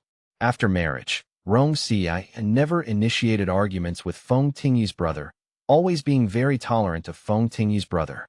If Feng Tingyi's future wife were like this, Feng Tingyi would definitely treat Rong Ci exceptionally well. Because of this, even after understanding the full story when Feng Tingyi grew up, Feng Tingyi still liked Rong Ci very much. Feng Tingyi saw that Rong Ci seemed unhappy, which Feng Tingyi assumed was related to Feng Tingyi's brother. Feng Tingyi scratched Feng Tingyi's head and sincerely said, "Sister-in-law, you are so good, my brother will definitely see it in the future. Don't be too sad." Rong Ci paused, finding it awkward to explain to Feng Tingyi about their impending divorce, and smiled. Thank you, Tingyi. I'm going downstairs for a drink. It's getting late, sister-in-law, get some rest." Rong Ci smiled. Okay, good night. Back in her room, Rong Ci turned off the main room light, turned on the dim bedside lamp, and lay down. Soon after Rong Ci lay down, Rong Ci heard Feng Tingshen's footsteps entering the bedroom. Rong Ci opened her eyes. Feng Tingshen also looked at Rong Ci, their eyes meeting. Rong Ci looked at Feng Tingshen. In the past, Rong Ci would have actively gotten up to help Feng Tingshen hang Feng Tingshen's discarded suit, then happily find Feng Tingshen's pajamas and go into the bathroom to draw Feng Tingshen's bathwater. But now, Rong Ci had no intention of getting out of bed, and Rong Ci slowly closed her eyes. Although Feng Tingshen didn't care for Rong Ci and was indifferent to Rong Ci's usual thoughtful care, Feng Tingshen naturally noticed Rong Ci's coldness given how different Rong Ci's attitude towards Feng Tingshen was now compared to the past. Feng Tingshen was a little surprised. But Feng Tingshen thought Rong Ci was just throwing a small tantrum and didn't pay much attention to Rong Ci's abnormal behavior. Feng Tingshen didn't even want to know why Rong Ci was upset and said indifferently, Xinxin's school enrollment procedures are done. You'll take her to school tomorrow morning. Rong Ci got it. Feng Tingshen said nothing more, turned to the walk-in closet to find clothes for a shower. This was Feng Tingshen's attitude towards Rong Ci. Rong Ci looked at Feng Tingshen's back, thinking about their divorce, and somewhat wanted to ask when they could go get their divorce certificate. But Feng Tingshen did have many things to do, and with Feng Tingshen's personality, if all the procedures were handled, Feng Tingshen would contact Rong Ci proactively without Rong Ci needing to rush Feng Tingshen. After all, compared to Rong Ci, Feng Tingshen was the one who wanted the divorce more. It was precisely because of this that Rong Ci had quietly waited for Feng Tingshen's news for the past half-month, not rushing Feng Tingshen once. Just then, Feng Tingshen's phone rang. Rong Ci saw Feng Tingshen answer the call, and that single hello sounded very different from when Feng Tingshen spoke to Rong Ci on the phone. Feng Tingshen's tone was gentle. Rong Ci almost immediately guessed that the person on the other end was Lin Wu. As Rong Ci was thinking this, Rong Ci didn't know what was said on the other end. But Feng Tingshen released Feng Tingshen's hand from the wardrobe and said, I'm coming over now. With that, Feng Tingshen quickly left the room without looking back. Rong Ci watched Feng Tingshen leave, not calling out to Feng Tingshen. A while later, Rong Ci heard the sound of a car. Feng Tingshen had left the old house. Rong Ci closed her eyes, calmly turned off the light, and went to sleep. The next morning, because Rong Ci had to take Feng Xinxin to school, Rong Ci woke up around 6 in the morning. Rong Ci was the only one in the room. Feng Tingshen had not returned after leaving last night. Rong Ci no longer cared. Rong Ci checked the time with her usual expression, and seeing that Feng Xinxin wasn't awake yet, Rong Ci went to wake Feng Xinxin up. Feng Xinxin's room door was still locked. Rong Ci had no choice but to knock. After quite a while, Feng Xinxin got up and opened the door. Seeing Rong Ci, Feng Xinxin pursed her small lips and said unhappily, Mom, why are you knocking so loudly? You're giving me a headache. Last night, Feng Xinxin told Auntie Wu Wu about it. Although Auntie Wu Wu said that Mom was Feng Xinxin's mom, and it was right for Rong Ci to take Feng Xinxin to school, Auntie Wu Wu's tone was so disappointed. Feng Xinxin felt especially guilty about it. Feng Xinxin had several nightmares last night. Now, being woken up by Rong Ci, Feng Xinxin was in a particularly bad mood. Rong Ci looked at Feng Xinxin throwing a tantrum and wasn't angry. Rong Ci calmly said, It's far from here to school. If you don't get up now, you won't make it to school on time. Because Lin Wu wasn't taking Feng Xinxin to school, Feng Xinxin didn't even want to go. Feng Xinxin grumbled, not speaking. But though Feng Xinxin was willful, Feng Xinxin also knew Feng Xinxin couldn't be willful about going to school. Feng Xinxin lay on the bed, sulkily saying, Got it. After lying there for a while without moving, Feng Xinxin looked at Rong Ci. Mom, help me squeeze toothpaste. Rong Ci, After Rong Ci went into the bathroom, Feng Xinxin picked up her phone, sent a good morning message to Lin Wu, then went into the bathroom and picked up the toothbrush Rong Ci had squeezed toothpaste onto to brush her teeth. As Feng Xinxin was almost done brushing, Rong Ci heated a towel with hot water, wrung it dry, and handed it to Feng Xinxin to wipe Feng Xinxin's face. Rong Ci pulled open the wardrobe, looked, and asked, "Which outfit do you want to wear?" Feng Tingshen looked and said, "Mom, I can change my own clothes. You go out first." Rong Ci closed the wardrobe. "Okay." After Rong Ci left, Feng Tingshen found the clothes Feng Tingshen had specially brought from home yesterday and put them on. It was a super cool camouflage outfit, which Auntie Wu Wu had picked out for Feng Tingshen yesterday. Feng Tingshen was going to wear this outfit today to cheer on Auntie Wu Wu. Thinking of tonight's car race and of seeing Auntie Wu Wu looking so cool again, Feng Tingshen became happy once more. After changing her clothes, Feng Tingshen picked up her phone and glanced at it. Soon, Feng Tingshen knitted her small brows. Usually, when Feng Tingshen sent a message to Auntie Wu Wu would reply quickly. But today, Feng Tingshen had already finished washing up, and Auntie Wu Wu still hadn't replied. Could Auntie Wu Wu be angry? Thinking this, Feng Tingshen quickly sent a message to Lin Wu. "Auntie Wu Wu, what's wrong? Are you angry?" "Auntie Wu Wu, you know I don't want Mom to take me to school. You know I like you more." "Auntie Wu Wu, please don't be angry, okay?" After a good while, Lin Wu still hadn't replied. After Rong Ci finished tidying up, Rong Ci came over to find Feng Tingshen. "Xinxin, are you ready? It's time to go downstairs for breakfast." Having not received a reply from Lin Wu, Feng Tingshen was extremely anxious. Faced with Rong Ci's urging, Feng Tingshen said impatiently, "I know, Mom. Do you have to keep talking all the time? It's really annoying, you know." With that, Feng Tingshen puffed up her cheeks, picked up her school bag, and went downstairs. Rong Ci watched Feng Tingshen, following behind Feng Tingshen without a word. But Rong Ci noticed that the clothes Feng Tingshen was wearing looked unfamiliar.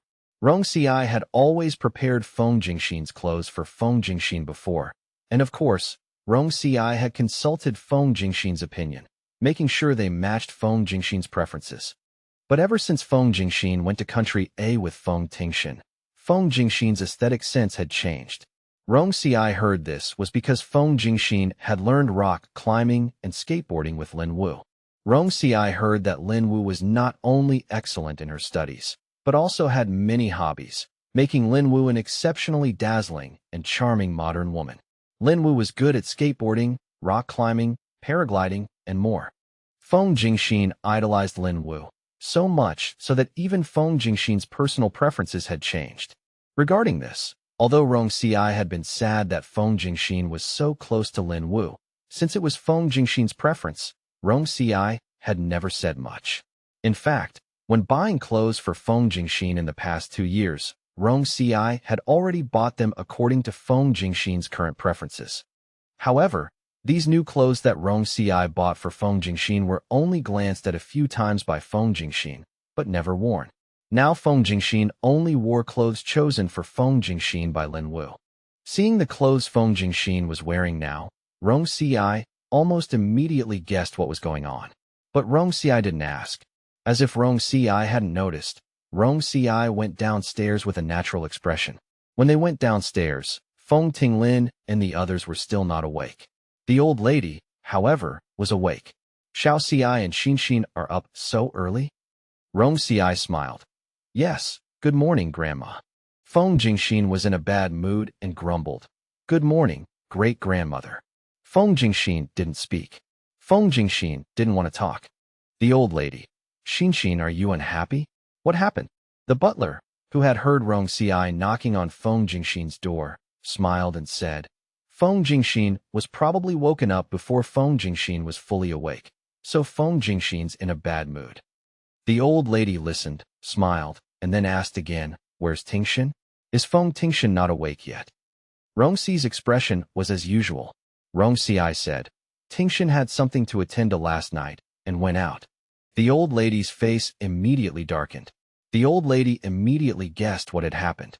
But seeing that there were still children present, the old lady didn't want to criticize Feng Tingshen in front of them, so the old lady didn't say anything. After breakfast, as they were preparing to leave, Feng Tingshen realized Feng Tingshen had forgotten something and ran upstairs to get it herself. Rong Ci sat downstairs, waiting for Feng Tingshen. Just then, Feng Tingshen's phone screen lit up. Someone had sent Feng Tingshen a message. Rong Ci saw the 6-character note, "My dear Auntie Wu Wu," on the message notification. Rong Ci paused. Although Feng Tingshen was still young, ever since Feng Tingshen got a phone, Rong Ci had always respected Feng Tingshen's privacy. Rong Ci had never secretly looked at Feng Tingshen's phone. But after seeing the content sent by Lin Wu, Rong Ci paused and picked up the phone. Then Rong Ci finally knew why Feng Tingshen had been frequently losing Feng Tingshen's temper with Rong Ci so early in the morning. Rong Ci quickly scrolled through their chat history and discovered that Feng Tingshen would proactively send messages to Lin Wu every morning, telling Lin Wu good morning. They would chat every day, and for a long time. Hearing sounds from the elevator, Rong Ci pretended Rong Ci hadn't seen anything and put the phone back in its original place. Feng Tingshen took back her phone, opened it, and saw that Lin Wu had actually replied to Feng Tingshen's message, saying Lin Wu couldn't bear to be angry with Feng Tingshen and hadn't replied earlier because Lin Wu hadn't woken up yet. After reading Lin Wu's message, Feng Tingshen immediately smiled happily. Rong Ci walked ahead, and with a slight glance back, Rong Ci knew why Feng Tingshen was happy. Feng Tingshen was immersed in joy and didn't notice Rong Ci looking back. After getting in the car, Feng Tingshen sat in the back and started sending messages to Lin Wu, chatting. Occasionally, Feng Tingshen would secretly check if Rong Ci was paying attention to Feng Tingshen. Seeing that Rong Ci was only focused on driving, Feng Tingshen relaxed. However, since the school was far, Feng Tingshen and Lin Wu stopped chatting after half an hour. By this time, Feng Tingshen's mood had improved, and Feng Tingshen began to feel like talking to Rong Ci. Mom, are you free this afternoon? Rong Ci didn't turn her head. What's up? Feng Tingshen didn't say directly, pouting playfully, just tell me. I've been busy lately, no time. What? Feng Tingshen smiled very happily. No, nothing then. Since Mom wasn't free this afternoon, Feng Tingshen definitely wouldn't make a special trip to pick Feng Tingshen up from school. This meant Feng Tingshen could go directly to Auntie Wu Wu after school, without worrying about Mom finding out. Yay! Upon arriving at school, Rong Ci talked with Feng Tingshen's homeroom teacher for a while. Then, led by the teacher, Rong Ci headed to Feng Tingshen's classroom. Just as they reached the classroom door, a sweet, childlike voice suddenly called out to Rong Ci. Sister Rong. Rong Ci was startled and saw a small, rosy figure suddenly dart into Rong Ci's arms. Fearing the child would fall, Rong Ci quickly bent down and embraced the person. When the other person looked up, Rong Ci quickly recognized her. Tian. The person was none other than the neighbor's child Rong Ci had saved a few days ago, who had almost been bitten by a dog. Tian had two charming pigtails, looked especially rosy and cute, and her smile was sweet, appearing particularly well-behaved. Rong Ci subconsciously softened her voice and smiled. Tian also goes to school here. Ah. Before Rong Ci could finish speaking, little Tian, who was in Rong Ci's arms, was forcefully pushed by Feng Tingshen. Rong Ci quickly embraced the child who had fallen to the ground. Tian, are you okay? Tian shook her head, a bag of tears welling up in her eyes as Tian looked at Feng Tingshen, not understanding why Feng Tingshen pushed her. Ew, how could you push someone? Feng Tingshen saw a child rushing into Rong Ci's arms. At first, Feng Tingshen didn't react, but when Feng Tingshen saw how familiar the child seemed with Rong Ci, and that Rong Ci was still holding her, Feng Tingshen's expression soured. Looking at Tian, who seemed on the verge of tears after falling, Feng Tingshen said with a face full of disdain, so delicate and weak, all pink and pretty, ugly and disgusting. Tian was sweet and adorable, and her appearance suited her age perfectly. Anyone who saw her couldn't help but want to hug and kiss her. There was no way she could be considered ugly or disgusting. She had grown up showered with praise. This was the first time anyone had said such a thing about her. Tian immediately burst into woeful tears, clinging even tighter to Rong Ci. Rong Ci quickly hugged her and soothed. No, Tian, you're not disgusting at all. On the contrary, you're beautiful and cute. Don't you think so yourself? Hearing this, Tian's mood finally improved a little.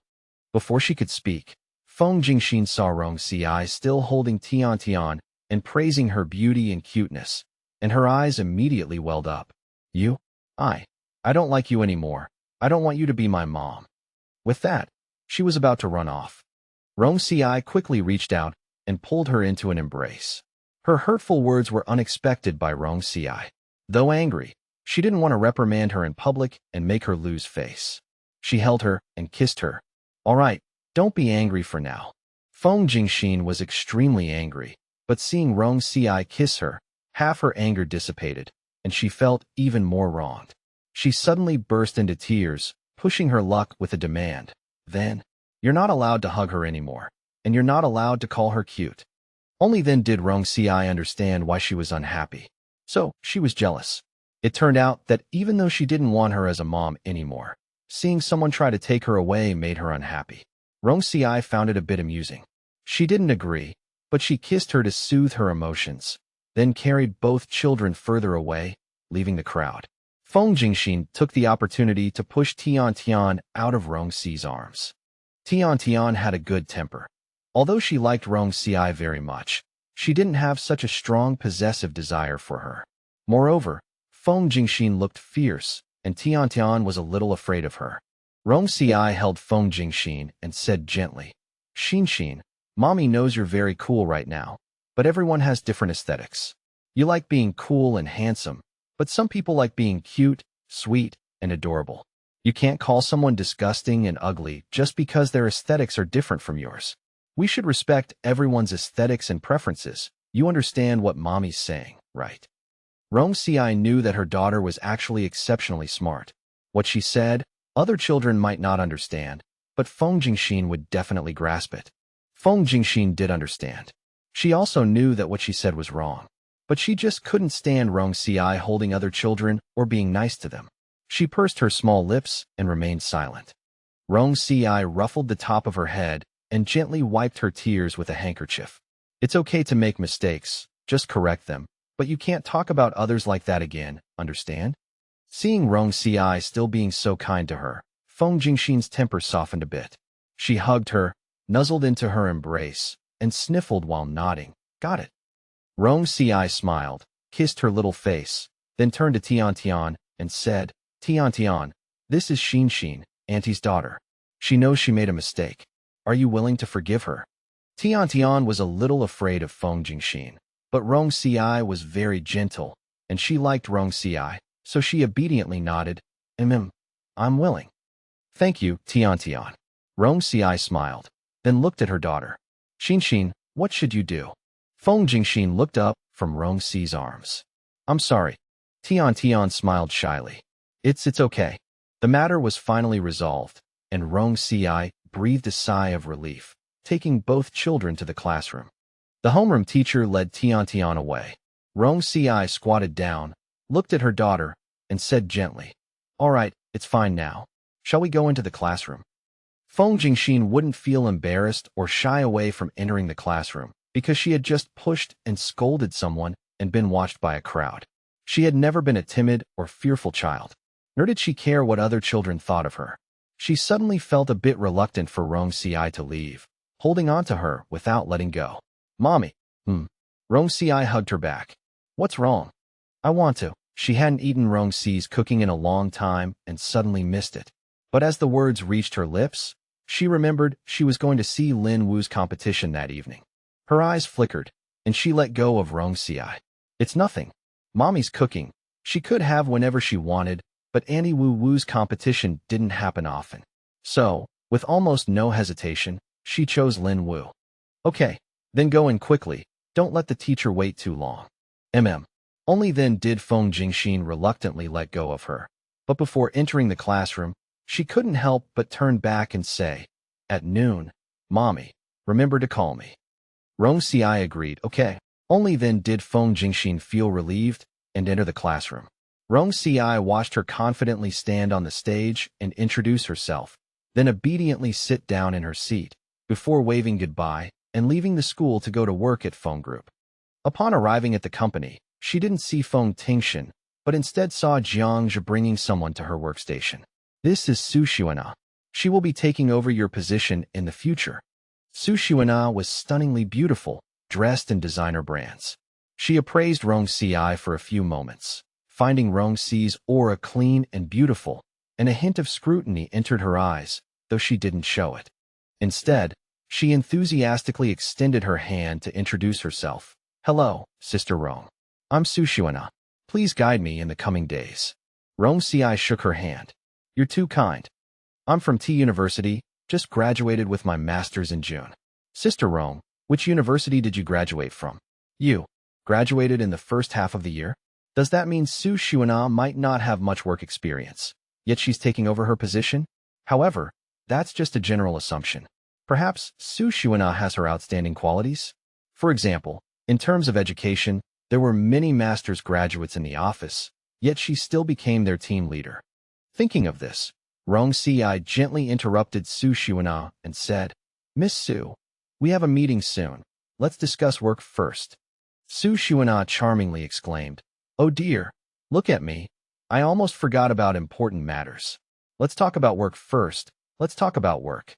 On the way to the meeting, Su Xuana lowered her voice and asked, Sister Rong, I heard President Feng is exceptionally handsome. Is that true? Rong Ci replied truthfully, Su Xuana was very excited. Hearing you say that makes me even more eager to meet President Feng. It's just a pity Secretary Jiang said President Feng won't be coming to the company today. Feng Tingshen won't be coming to the company today? Rong Ci wasn't aware of this. However, Feng Tingshen had many personal businesses, so he indeed didn't come to Feng Group every day. At noon, Su Xuana dragged her to the cafeteria to eat. After getting their food, Rong Ci picked up her phone to call Feng Xinxin. Su Xuana teased, Calling your boyfriend? No, calling my daughter. Your daughter? You're married. On the other end, Feng Xinxin was video calling Lin Wu, and Feng Tingshen was there too. Feng Xinxin looked at them, pouting, You're bad, secretly eating together again without me. Because Xinxin has school, Annie will pick you up after school, and the three of us will eat dinner together tonight, okay? That's more like it. Feng Xinxin said, then glanced at Feng Tingshen again. Feng Tingshen picked up a piece of food for Lin Wu with his chopsticks before saying, What do you want to eat tonight? I'll have someone prepare it for you in advance. Feng Xinxin was a bit happier then, and reeled off all her favorite foods in one go. Feng Tingshen listened from the side. After Feng Xinxin finished, Lin Wu praised Feng Xinxin's clothes. Xinxin, your clothes are so pretty. They really suit you. Really? Lin Wu smiled. Of course it's true. She then asked, Xinxin, how was your day at school today? Did you get along well with the other children? They chatted happily, back and forth, while Feng Tingshen rarely interjected, simply eating slowly with his knife and fork. Feng Tingshen rarely interjected, simply eating slowly with his knife and fork. An unaware waiter, watching them, thought they were a family of three and cast an envious glance at Lin Wu. Just then, Feng Xinxin saw a video call from Rong Ci. She had asked for the call this morning, but now she was chatting so happily with Lin Wu that she didn't want to hang up. This morning, when she saw Rong Ci holding other children, she had been upset. But during class today, the teacher said that parents love their own children the most, and that children are unique in every mother's heart and can never be surpassed by other children. This made her feel at ease. Seeing that she hadn't answered the phone, Rong Ci, a little worried, called the class teacher. The teacher was in the children's lounge in the classroom, and upon hearing the reason for Rong Ci's call, she said with a smile, Xinxin is fine. She's video chatting with her father, and it seems like some Annie is with them. How about I go tell Xinxin too? No need to bother. Hearing this, Rong Ci knew that Feng Xinxin was video chatting with Lin Wu and Feng Tingshen. This meant Feng Tingshen was likely having dinner with Lin Wu right now. She said softly, It's fine, let them chat, don't disturb them. After hanging up, Rong Ci sent Feng Xinxin a message, asking how she was doing at school, if she had made new friends, and what she had for lunch, and also reminded her to listen to the teacher and sleep well when it was time. More than 10 minutes later, Rong Ci received a voice message from Feng Xinxin. Got it, Mommy, I'll sleep well. In the afternoon, after a day of interacting with Su Xuana, Rong Ci found Su Xuana to be cheerful, sociable, and quite capable at work. Around 6 p.m., just as Rong Ci was thinking of getting off work and going home, Su Xuana came over and offered to treat her to dinner, to thank her for today's guidance. It's just part of my job, Secretary Su. You don't need to be so polite. Su Xuana was still trying to persuade her when Rong Ci's phone rang. It was a call from her mother-in-law, Xinxin. Rong Ci initially thought she had misread it. Xinxin looked down on her as a daughter-in-law and usually ignored her. The number of times Xinxin had contacted her over the years could be counted on one hand. Rong Ci answered the phone, puzzled. Mom? Tingy has been secretly racing cars with people lately. I'm not very at ease about him. I'll send you the address in a bit. Go bring him back for me. Xinxin said no more, giving the order and then hanging up directly. A few seconds later, an address was sent to Rong Ci.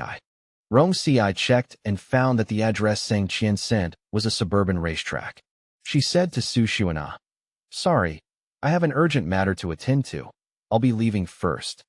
More than an hour later, Rong Ci finally reached her destination. The racetrack was very large, with quite a few people even late at night, and the scene was very noisy. Feng Tingshen didn't answer her calls, so Rong Ci had to search everywhere for him. She searched for almost 20 minutes before finding him. When Feng Tingshen saw Rong Ci, he was greatly surprised. "Sister-in-law, what are you doing here?" Rong Ci explained her purpose. Feng Tingshen raised his hand and swore, "Today is my goddess, CC, Asia's #1 female racer, competing for the first time since returning to the country. I don't want to miss it. I promise, I'll go back after watching the race. I definitely won't mess around. So sister-in-law, don't worry about me. You go back first." But before Rong Ci could finish speaking, many people in front began excitedly shouting CC. "My goddess is coming out." Many people in front began excitedly shouting CC. "My goddess is coming out." Hearing the commotion, Feng Tingshen completely forgot about Rong Ci and excitedly shouted along with the other spectators, even picking up binoculars to stare at the starting line. Feng Tingshen's face was filled with the fervor and excitement of a fan. Rong Ci was a little surprised and asked, "When did you get into racing?" Although she hadn't spent a huge amount of time with Feng Tingshen, she knew he hadn't been interested in racing before. "Before, I wasn't interested in racing, but that's because I hadn't met my goddess yet. Do you know how beautiful and cool my goddess is? Once you see my goddess, sister-in-law, you'll understand why I love racing. And I'm sure you'll be captivated by her too. After all, my goddess is so great, so perfect, no one could possibly not love my goddess." At this moment, CC officially began her appearance. Feng Tingshen once again yelled and screamed wildly, for a moment completely forgetting Rong Ci's presence. Rong Ci hadn't eaten dinner yet. Seeing how crazy he was, how much he liked and admired CC, and since he wasn't competing and the scene was so noisy that he couldn't hear anything, she decided to stay with him until the end of the race before taking him back. A moment later, Feng Tingshen handed her the binoculars and excitedly marketed to her. "Sister-in-law, quickly look at my goddess. Number 38, the one in the red racing suit. Super, incredibly sexy and wild." Rong Ci wasn't actually interested in racing and was somewhat amused and exasperated by Feng Tingshen's enthusiastic recommendation, but she still took the binoculars. Holding the binoculars, she paused after just one glance. Lin Wu. CC was actually Lin Wu. She had heard people say that Lin Wu was good at all kinds of extreme sports, but she didn't know she also raced cars, and so well, captivating so many young men and women. At this moment, Lin Wu, clad in a dark red tight racing suit, had a slender figure, full and sensuous yet elegant curves, looking valiant and wild yet stunningly beautiful, so captivating that it was hard to look away. Rong Ci adjusted the lens and inadvertently looked towards the opposite grandstand, and then she saw Feng Tingshen. At this moment, he also seemed to be captivated by Lin Wu, watching her with focused eyes. Rong Ci's hand, holding the binoculars, tightened. Just then, the race was about to begin. Feng Tingshen impatiently took the binoculars back. Rong Ci was still looking in Feng Tingshen's direction. In fact, besides Feng Tingshen, their daughter Feng Xinxin and several of Feng Tingshen's close friends were also there. It went without saying that they were all specifically here to cheer for Lin Wu. Several race cars quickly sped past, vanishing in an instant, eliciting a chorus of screams. Feng Tingshen picked up the binoculars and watched for a while, then thrust them back into Rong Ci's hand. "Sister-in-law, quickly look. My goddess drives so boldly and steadily. It's super cool. Quickly look." Rong Ci took them, found Lin Wu, and a moment later, Lin Wu, with daring and incredible precision, seized an opportunity for an extreme overtake on a curve. The spectators were all amazed by her bold maneuver, exclamations rising one after another. Rong Ci had never paid attention to car racing before. At this moment, she too was astonished by Lin Wu's audacity. She remained motionless for a long time. She suddenly felt that Feng Tingshen being captivated by her indeed made sense. Rong Ci also noticed that even someone as calm and aloof as Feng Tingshen clearly showed expressions of amazement and appreciation at this moment. Feng Xinxin and Qi Yuming even leaped from their seats. The competition entered a heated phase. Feng Tingyi asked for the binoculars back again. It was unclear if Feng Tingyi's focus was entirely on Lin Wu, but he didn't notice Feng Tingshen and the others were also there. The competition temporarily concluded. Lin Wu was provisionally in first place. Rong Ci asked Feng Tingyi for the binoculars. Feng Tingyi was very surprised. Sister-in-law, you're also charmed by my goddess, aren't you? I told you, no one, male or female, dislikes my goddess. Rong Ci lowered her gaze and smiled, remaining silent. She now wanted to take out her phone and call Feng Tingshen. She wanted to know how Feng Tingshen would react if he received her call at this moment. Most likely, he would hang up as soon as he saw her incoming call. After all, Feng Tingshen had always treated her this way. Thinking of this, she felt there was no need to make the call. She didn't want to call anymore. She found it pointless. However, she decided it would be the last time. With this thought, Rong Ci still picked up her phone, called Feng Tingshen, and then picked up the binoculars. Then, she personally saw Feng Tingshen hang up without hesitation after seeing her incoming call, after which Feng Tingshen refocused his gaze on Lin Wu. Only Lin Wu was in his eyes.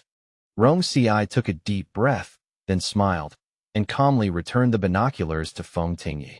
Rong Ci didn't watch the subsequent matches, nor did she pay attention to Feng Tingshen's side. All the competitions ended. Lin Wu was first place. Feng Tingyi was super excited. He and his friends desperately wanted to go ask her for an autograph. But I heard that CC is both a wealthy heiress and a PhD graduate from a prestigious university. Racing is just her hobby. She doesn't need fans, nor does she pander to them. She basically leaves right after every race and has never signed autographs for fans. So, getting her autograph is pretty much impossible. Yeah, this was a private race, so there was a higher chance of getting a signed photo, but there's an exclusive passage for racers inside the venue, and we can't get in without connections, sigh. While Feng Tingyi and his friends were discussing, they heard that Lin Wu had already left with her friends to celebrate. Xinxin had already called to urge them. Rong Ci rejected Feng Tingyi's request to go out and have fun with his friends, preparing to take him back. Before leaving, Rong Ci went to the restroom. As she came out of the restroom, she bumped squarely into someone. Sorry, my apologies. Rong Ci and the other person both stepped back and apologized simultaneously. When she looked up at the other person, Rong Ci paused. He Changbai, Feng Tingshen's other good friend. He Changbai naturally also knew her. Seeing her, his already indifferent expression became even colder. Rong Ci naturally noticed this. She had known Feng Tingshen since she was 10. However, Feng Tingshen and He Changbai were childhood friends who grew up together and had an extremely close relationship. As children, they went to school and played together. As adults, they collaborated on projects and would gather periodically. Whether in childhood or after marriage, Feng Tingshen had always excluded her from his circle. Therefore, although she had known He Changbai, Qi Yuming, and the others for over 10 years, their acquaintance barely amounted to a nodding acquaintance. Yet, shortly after meeting Lin Wu, he introduced her to He Changbai and the others. Thus, Feng Tingshen would have He Changbai and his friends help celebrate Lin Wu's birthday. And this time for Lin Wu's race, He Changbai and the others also came to watch. It was said that Lin Wu's relationship with He Changbai and the others was already very close. So close, in fact, that even if Feng Tingshen wasn't present, they would always invite Lin Wu to any gathering. He Changbai and his friends completely treated her as one of their own. Perhaps precisely because of this, He Changbai and the others had become increasingly cold towards her when they saw her over the past 2 years. She used to want to build a good relationship with He Changbai and the others, but they looked down on her. They gave her no chance at all. They had always been very indifferent to her. She also had her pride. Since they had made their attitude clear, she didn't force it. But usually, when they met, if necessary, she would politely greet them. However, many times she received only their disregard, or even contempt. This time, Rong Ci didn't plan to speak. She walked past the other person and left directly. But He Changbai spoke. Miss Rong is also interested in racing? His tone was cold. Rong Ci sensitively picked up on his meaning. He was suspecting that she had followed Feng Tingshen here. She turned back and said coldly, "What do you want to say?" He Changbai showed no shame at all for having his thoughts guessed by Rong Ci. "I just find that someone like Miss Rong doesn't seem like the type to enjoy racing, so I'm a bit curious." "Someone like me?" Rong Ci looked him directly in the eyes. "Mister? Are we very close? Do you know me well?" "Since Mister He believes you know me well, why don't you tell me what kind of person someone like me is?" Rong Ci had always given He Changbai the impression of being quiet and gentle, even a little shy and timid, but he believed this was merely Rong Ci's facade. In reality, Rong Ci was extremely calculating. Otherwise, she wouldn't have done such despicable things to get Feng Tingshen back then. Yet afterward, she still pretended to be innocent and, to this day, refused to admit that the incident back then was her doing. He Changbai didn't speak, merely looking at Rong Ci. He couldn't be bothered to comment on Rong Ci, and disdained commenting. However, the way Rong Ci spoke to him today was somewhat different from how she had been when she saw them in the past. It was as if she had torn off her mask of disguise and didn't want to pretend anymore. But it wasn't quite like that either. Because Rong Ci's gaze at him was cold, sharp, and clear, yet also held a hint of sarcasm, seemingly mocking him for claiming to see through her and thus standing on a moral high ground, hastily passing judgment on her character. Rong Ci didn't care what He Changbai thought. She withdrew her gaze, turned, and left. Xinxin had rented an apartment for Feng Tingshen near the school. When Rong Ci dropped him off near the school, it was already 11 o'clock at night. Feng Tingshen was still growing. Although he had eaten dinner, he was already hungry again. He said, "Sister-in-law, the late-night snacks over there are good. Let me treat you to some." Rong Ci hadn't had dinner yet, and also wanted something warm to fill her stomach, so she agreed. As soon as they sat down, Rong Ci's stomach rumbled. Feng Tingshen was stunned for a moment, then suddenly realized, "Sister-in-law didn't eat dinner?" Feng Tingshen immediately felt embarrassed. "I'm so sorry, sister-in-law. It's all my fault."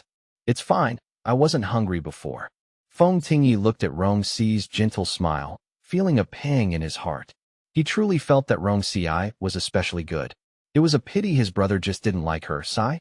When Feng Tingshen and the others returned home after celebrating with Lin Wu, it was already close to 1 in the morning. The butler saw Feng Tingshen return so late, holding Feng Xinxin, and asked with concern, "Why are you so late?" Feng Tingshen grunted in response, not saying much. After putting Feng Xinxin back in her room, Feng Tingshen returned to his own room and turned on the light. Not seeing Rong Ci, he asked the butler, "She didn't come back tonight?" "The madam?" "No." Feng Tingshen was a little surprised. Rong Ci seemed to have been home very little these past few days. Such frequent nights away were rare. Could something serious have truly happened to the Rong family? The next day, Feng Xinxin had been having a wonderful time playing with Lin Wu recently.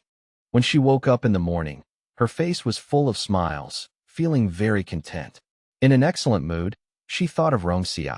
She happily hugged her doll and ran towards the master bedroom. "Mommy! Mommy!" The master bedroom door was open, but no one was inside. Feng Xinxin's small face fell. Just then, Feng Tingshen emerged from the walk-in closet, dressed. She quickly asked, "Daddy, where's Mommy?" Feng Tingshen slowly tied his tie, saying indifferently, "She's not home." "Not home? What? If you want to know, go ask her yourself." "Okay." Feng Xinxin picked up her phone and called Rong Ci. Rong Ci had just returned from a run. Seeing the call, she casually picked up. Before she could speak, Feng Xinxin eagerly blurted out, "Mommy, where are you?" Rong Ci didn't answer directly. Instead, she asked, "What's wrong, Xinxin? Do you need Mommy for something?" Aside from Chu Zilan, no one knew her current whereabouts. She was currently enjoying her solitary life, and didn't want to be disturbed. Therefore, she didn't plan to tell Feng Tingshen her current address for now. Feng Tingshen had the speakerphone on and was lying on Rong Ci and Feng Tingshen's bed, pouting to Rong Ci. "I miss you, Mommy. I want you to take me to school later." Rong Ci said, "Mommy's place is quite far from yours, so I can't make it back to pick you up for school. Maybe next time." "Okay." Feng Tingshen was a little disappointed, then made a matter-of-fact request. "Then, Mommy, you must take me to school tomorrow morning, okay?" Rong Ci hesitated, not answering immediately. She didn't really want to go back there. Rong Ci remained silent, and Feng Tingshen found it strange. "Mommy?" Feng Tingshen had the speakerphone on, so Feng Tingshen naturally overheard their conversation. He also noticed Rong Ci's hesitation. He was somewhat surprised. After all, no matter how many issues the Rong family had, given Rong Ci's past devotion to her daughter, he thought that with her personality, she would undoubtedly agree to such a small wish of her daughter's without hesitation. Rong Ci said, "Well, how about letting Daddy take you?" Feng Tingshen truly missed Rong Ci. Her request wasn't met, and she felt wronged, her eyes turning red. "No, I want you to take me. Besides yesterday, Mommy, you haven't taken me to school in a long time." Since she insisted, Rong Ci said, "All right, Mommy understands. Mommy promises you." She agreed not because she felt sorry for Feng Tingshen, but because having given birth to Feng Tingshen, she had to be responsible for her. Only then did a smile return to Feng Tingshen's face. Feng Tingshen put on his wristwatch. Seeing his daughter still wanting to chat, he reminded her, "If you don't go downstairs for breakfast now, you'll be late." Feng Tingshen let out a shriek. I haven't brushed my teeth or washed my face yet. Mommy, I'm going to brush my teeth and wash my face now. I'll talk to you later." Having said that, she hastily hung up the phone without waiting for Rong Ci to speak. Rong Ci put down her phone. After eating breakfast, she left for Feng Corporation for work. There was a major meeting that morning, which Feng Tingshen would also attend. At the conference room, Rong Ci and the others had been seated for over 10 minutes before Feng Tingshen appeared. The moment he appeared, Su Xuanna gasped, her eyes shining as she gazed at Feng Tingshen, unable to tear her gaze away from him. After a while, when the meeting officially began, she snapped back to reality and tugged at Rong Ci's sleeve. "CEO Feng is really handsome." Rong Ci had only looked up when Feng Tingshen entered. Hearing Su Xuanna, she didn't even lift her head, merely giving a perfunctory mm. Seeing that Rong Ci seemed to have no interest in Feng Tingshen whatsoever, Su Xuanna was a little surprised. But then she remembered that Rong Ci was married and her child was already quite grown, and she found it normal again. During the meeting, Su Xuanna's heart fluttered uncontrollably, and she couldn't stop staring at Feng Tingshen. She wasn't listening at all to what was being said in the meeting. Rong Ci, on the other hand, was focused on typing notes on her laptop. After the meeting, Feng Tingshen left first, followed by the others. Su Xuanna's heart continued to flutter for a while longer until Jiangzhe came to retrieve the documents Rong Ci had just recorded, which finally made Su Xuanna collect herself. Jiangzhe flipped through Rong Ci's notes and couldn't help but say, "Excellent work, you've worked hard." "Rong Ci, it's my job." After Jiangzhe left, Su Xuanna suddenly remembered that she hadn't listened to anything in the meeting. She quickly asked Rong Ci to send her a copy of the documents. But a moment later, her head started to hurt. "Sister Rong, were you previously an architecture major?" Rong Ci, no. "Then why do you know so many industry-specific technical terms?" "I learned them myself from books, but only scratching the surface." Feng Corporation invested in a wide variety of projects, and in order to do her job well, she had spent a lot of time over the years learning about various industries. "Oh, so you've even read books related to the medical industry?" Su Xuanna. After interacting with Rong Ci for 2 days, Su Xuanna realized that Rong Ci, being so young and already the head of their secretarial team, truly possessed genuine capabilities. "What books did you read before? Could you send me the book list later? I'd like to find time to read them too." "Sure, I'll send it to you later." At noon, Rong Ci filtered through some books and sent Su Xuanna a list of books that would be useful for her and were easy to get into. Su Xuanna stared at the long list of 40 or 50 books, feeling a bit dazed. At 3 p.m., Feng Tingshen had a visitor. Jiangzhou instructed Rong Ci to brew a few cups of coffee, and he would come to collect them shortly. Only then did Su Xuanna realize that Feng Tingshen's coffee was actually brewed by Rong Ci. However, seeing that after Rong Ci had brewed the coffee, Jiangzhou wouldn't let her deliver it personally, but instead took it himself. Su Xuanna thought this was Feng Tingshen preventing subordinates from using it as an excuse to approach him. She tentatively asked, "Sister Rong, have you never personally delivered coffee to CEO Feng even once?" "Not entirely. Occasionally, when Jiangzhou and the others are busy, they do let me deliver it personally." Su Xuanna liked coffee, but never intended to learn how to make it.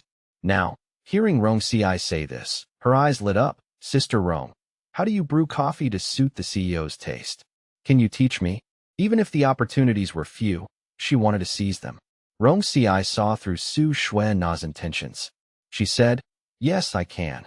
She had even given up on Feng Tingshen, so what was there to hold back about the coffee-making skill that Feng Tingshen liked? At this moment, Jiangzhou had just arrived at the pantry. Hearing this, he was stunned for a moment. He and Cheng Yuan had always thought that Rong Ci could not possibly bring herself to leave the company.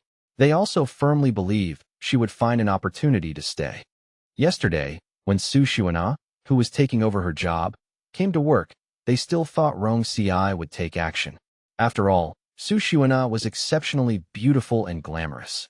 How could Rong Ci possibly feel at ease letting such a woman stay by Feng Tingshen's side? But these past 2 days, Rong Ci had not only accepted Su Xuanna, but also gotten along well with her. And now she was even going to teach Su Xuanna her coffee-making skills. What exactly was going on? Rong Ci didn't know what Jiangzhou was thinking. She diligently completed her work, declined Su Xuanna's invitation to dinner, and when it was time, she planned to go home, have dinner, and then continue researching AI-related content. As soon as she left the company, her phone rang. It was a call from Xinxin. "Mom, are you done with work?" Rong Ci got into the car and asked, "What's wrong?" "I want to eat crispy fried pork and water chestnut and lean pork soup. Mom, can you come back and make them for me?" Rong Ci paused. She and Feng Tingshen hadn't officially divorced yet, and Feng Tingshen hadn't called to ask her to move out. If she went back to make dinner for her daughter, she believed Feng Tingshen probably wouldn't object. However, she was a bit tired now, and she had her own plans. Feng Xinxin was indeed her responsibility, but she also had her own life, and she would no longer unconditionally sacrifice her time for her. She said, "Mom has something to do today. Next time." Before, Rong Ci had always prioritized Feng Tingshen and Feng Xinxin in all her arrangements. Rong Ci almost never said no to them. But today, she had heard Rong Ci's refusal twice in a row. Although Feng Xinxin didn't notice this, only thinking Rong Ci genuinely had something urgent, she was accustomed to being Rong Ci's top priority and had very rarely been refused like this by Rong Ci. She felt wronged. "Mom, why do you always have so many things lately?" "I don't care. I want crispy fried pork, and I want water chestnut soup." Xinxin. Rong Ci had a headache. Feng Xinxin humphed and hung up the phone in a huff. Rong Ci sat in the car, her eyes red. She covered her eyes and remained silent for a while before driving away. Back home, she casually ate some noodles. Just as she opened her computer, Yu Mashuan called. "There's a banquet in a few days. Want to come with me? I want to introduce you to a few people." "Okay." Yu Mashuan asked again. "When will you be able to hand over things completely on your end?" "Soon. Probably in the next few days." "That's good then." Meanwhile, after Feng Jingxin hung up the phone, she thought Rong Ci would rush home immediately to coax her and cook for her. But she waited and waited. More than an hour passed. It was almost 8 p.m., and Rong Ci still hadn't returned.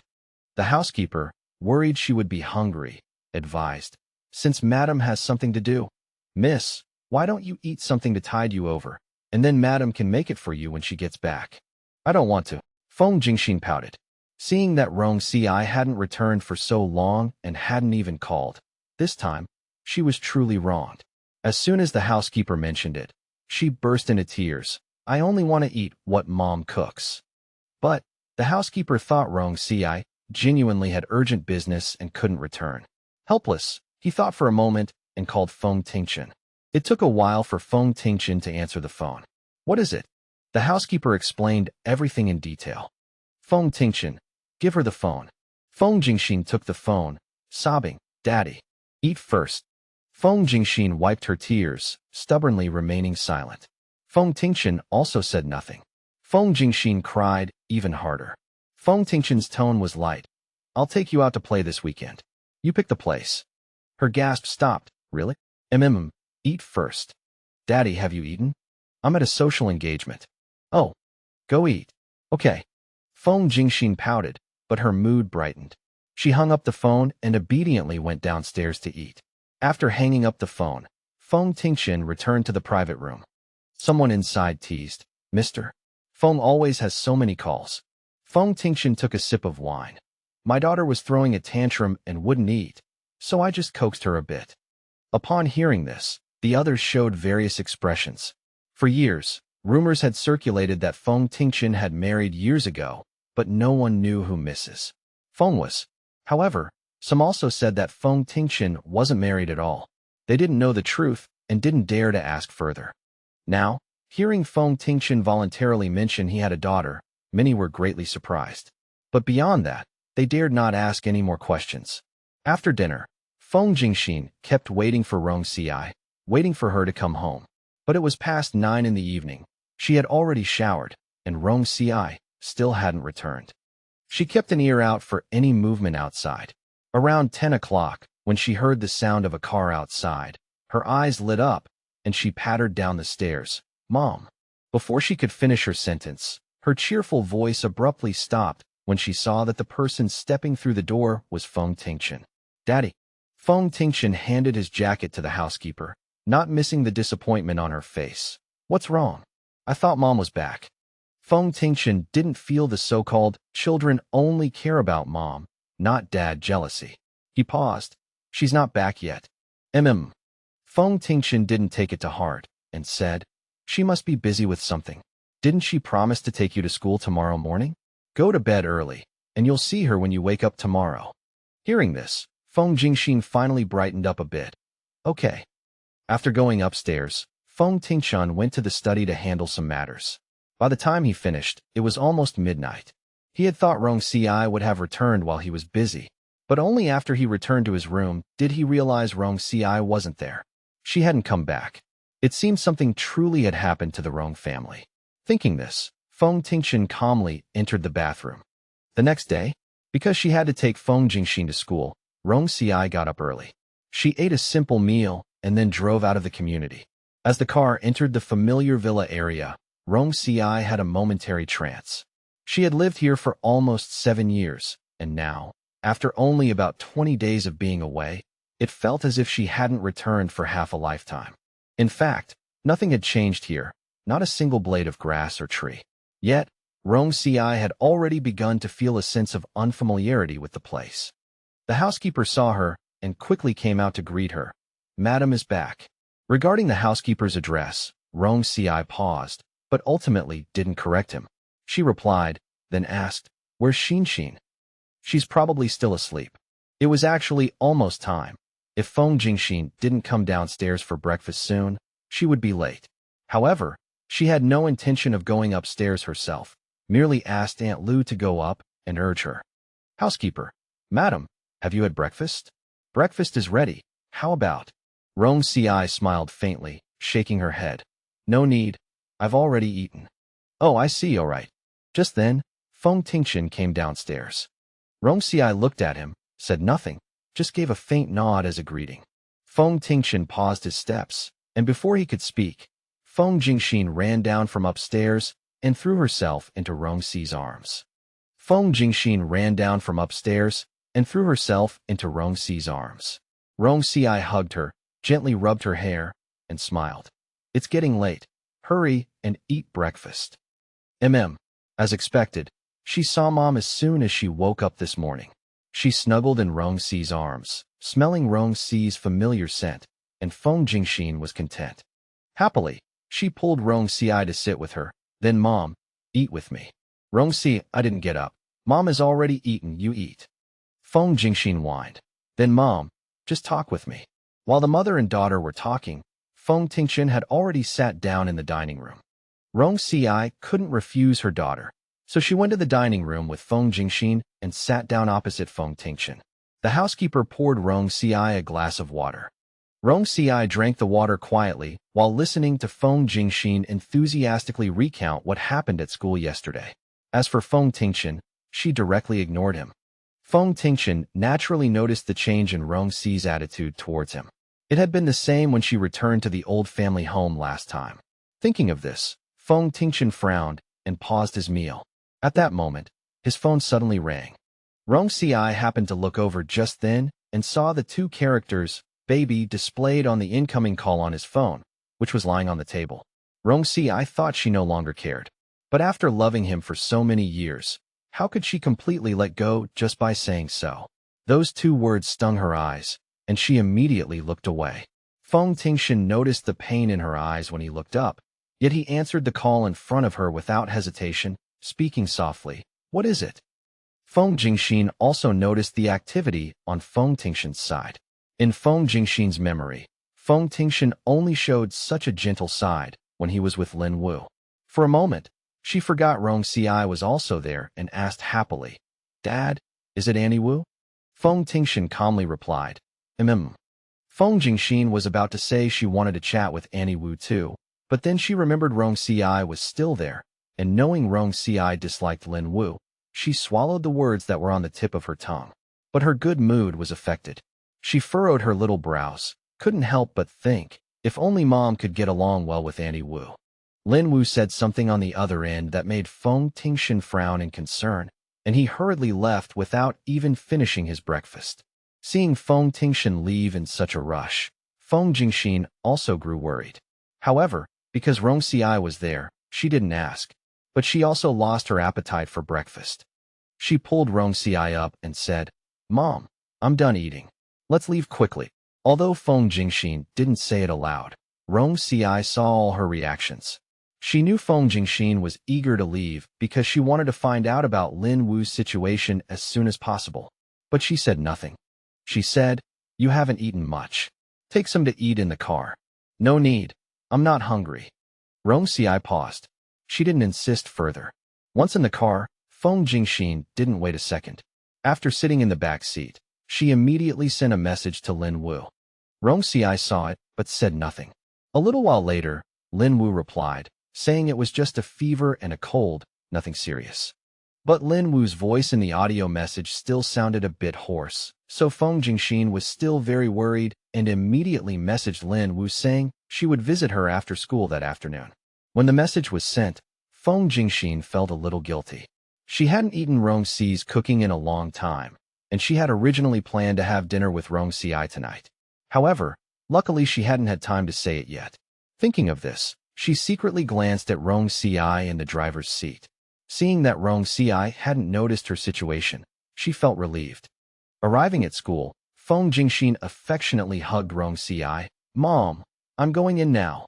Feng Xinxin didn't notice Rong Ci's coldness and bounced happily into the school.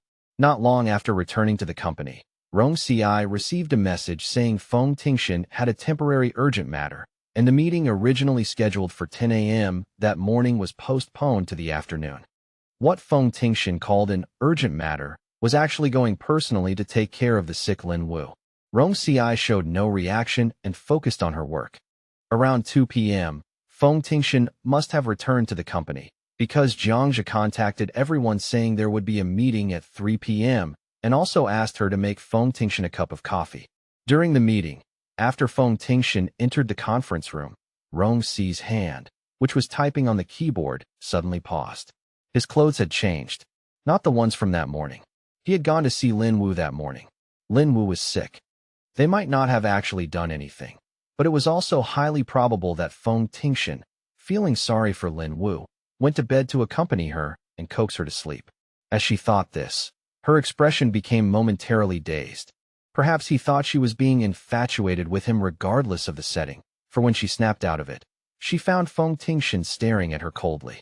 Remembering his tenderness and care for Lin Wu, and his impatience and coldness towards her, Rong Ci clenched her hand into a fist and averted her gaze. Not long after the meeting ended, Jiangxia came to find her and said that her handover work was almost complete and she wouldn't need to come to the company starting tomorrow. Rong Ci, I understand. Even if Jiangxia hadn't brought it up, she would have taken the initiative to discuss it with him after she finished the bit of work on hand. Since he came in person, it saved her a trip. Jiangxia didn't expect her to agree so readily. You? Rong Ci extended her hand. Thank you for your care all these years. Jiangxia hadn't fully recovered from his surprise, but he also extended his hand and shook hers. You're too kind. Rong Ci packed her things and left. Jiangxia couldn't believe that Rong Ci had really just left like that. What are you spacing out for? Cheng Yuan patted her shoulder. Rong Ci left the company. Cheng Yuan paused. Really? Could she really bear to leave the company? He couldn't believe it. He scoffed. She's gone now. But that doesn't mean she won't find a way to come back. Just wait. She'll probably be back with the help of old Madame Feng before long. Jiangxia said nothing. Although it was somewhat unbelievable, based on the impression Rong Ci had given him recently, he felt Rong Ci was serious. After leaving Feng Group, Rong Ci went straight home. Likely because his thoughts had returned to Lin Wu, she didn't receive any more calls from Feng Tingshen for the next 2 days. Late on the second night, Chu Xilan had a fever. Rong Ci hurriedly closed her book, grabbed her car keys, and left. It had been raining all day, and even at this hour, the rain showed no signs of letting up. Chu Xilan lived in the old city district, and at this time, there were few people and few cars on the road. She bought some medicine at a pharmacy near Chu Xilan's residential area. As she folded her umbrella and got into the car, the passenger side door suddenly opened, and a tall figure sat inside. Rong Ci's heart jolted. As she turned her head, a black gun barrel was pointed directly at her. Don't move. The man was dressed in black, wearing a mask and a hat pulled low, making his face indiscernible, but his gaze at her was cold and sharp. Rong Ci slightly raised her hands and stopped moving. The man took her bag and phone.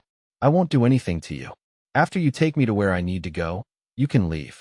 Without waiting for Rong Ci to react, he commanded coldly, drive. The surroundings were empty, not a single car or person, and the pharmacy was some distance away. As Rong Ci was calculating in her mind, she noticed a strong smell of blood in the car. Rong Ci paused, started the car, and asked, where to? Go straight to Rongdong Wharf. He added, I'll tell you the exact way.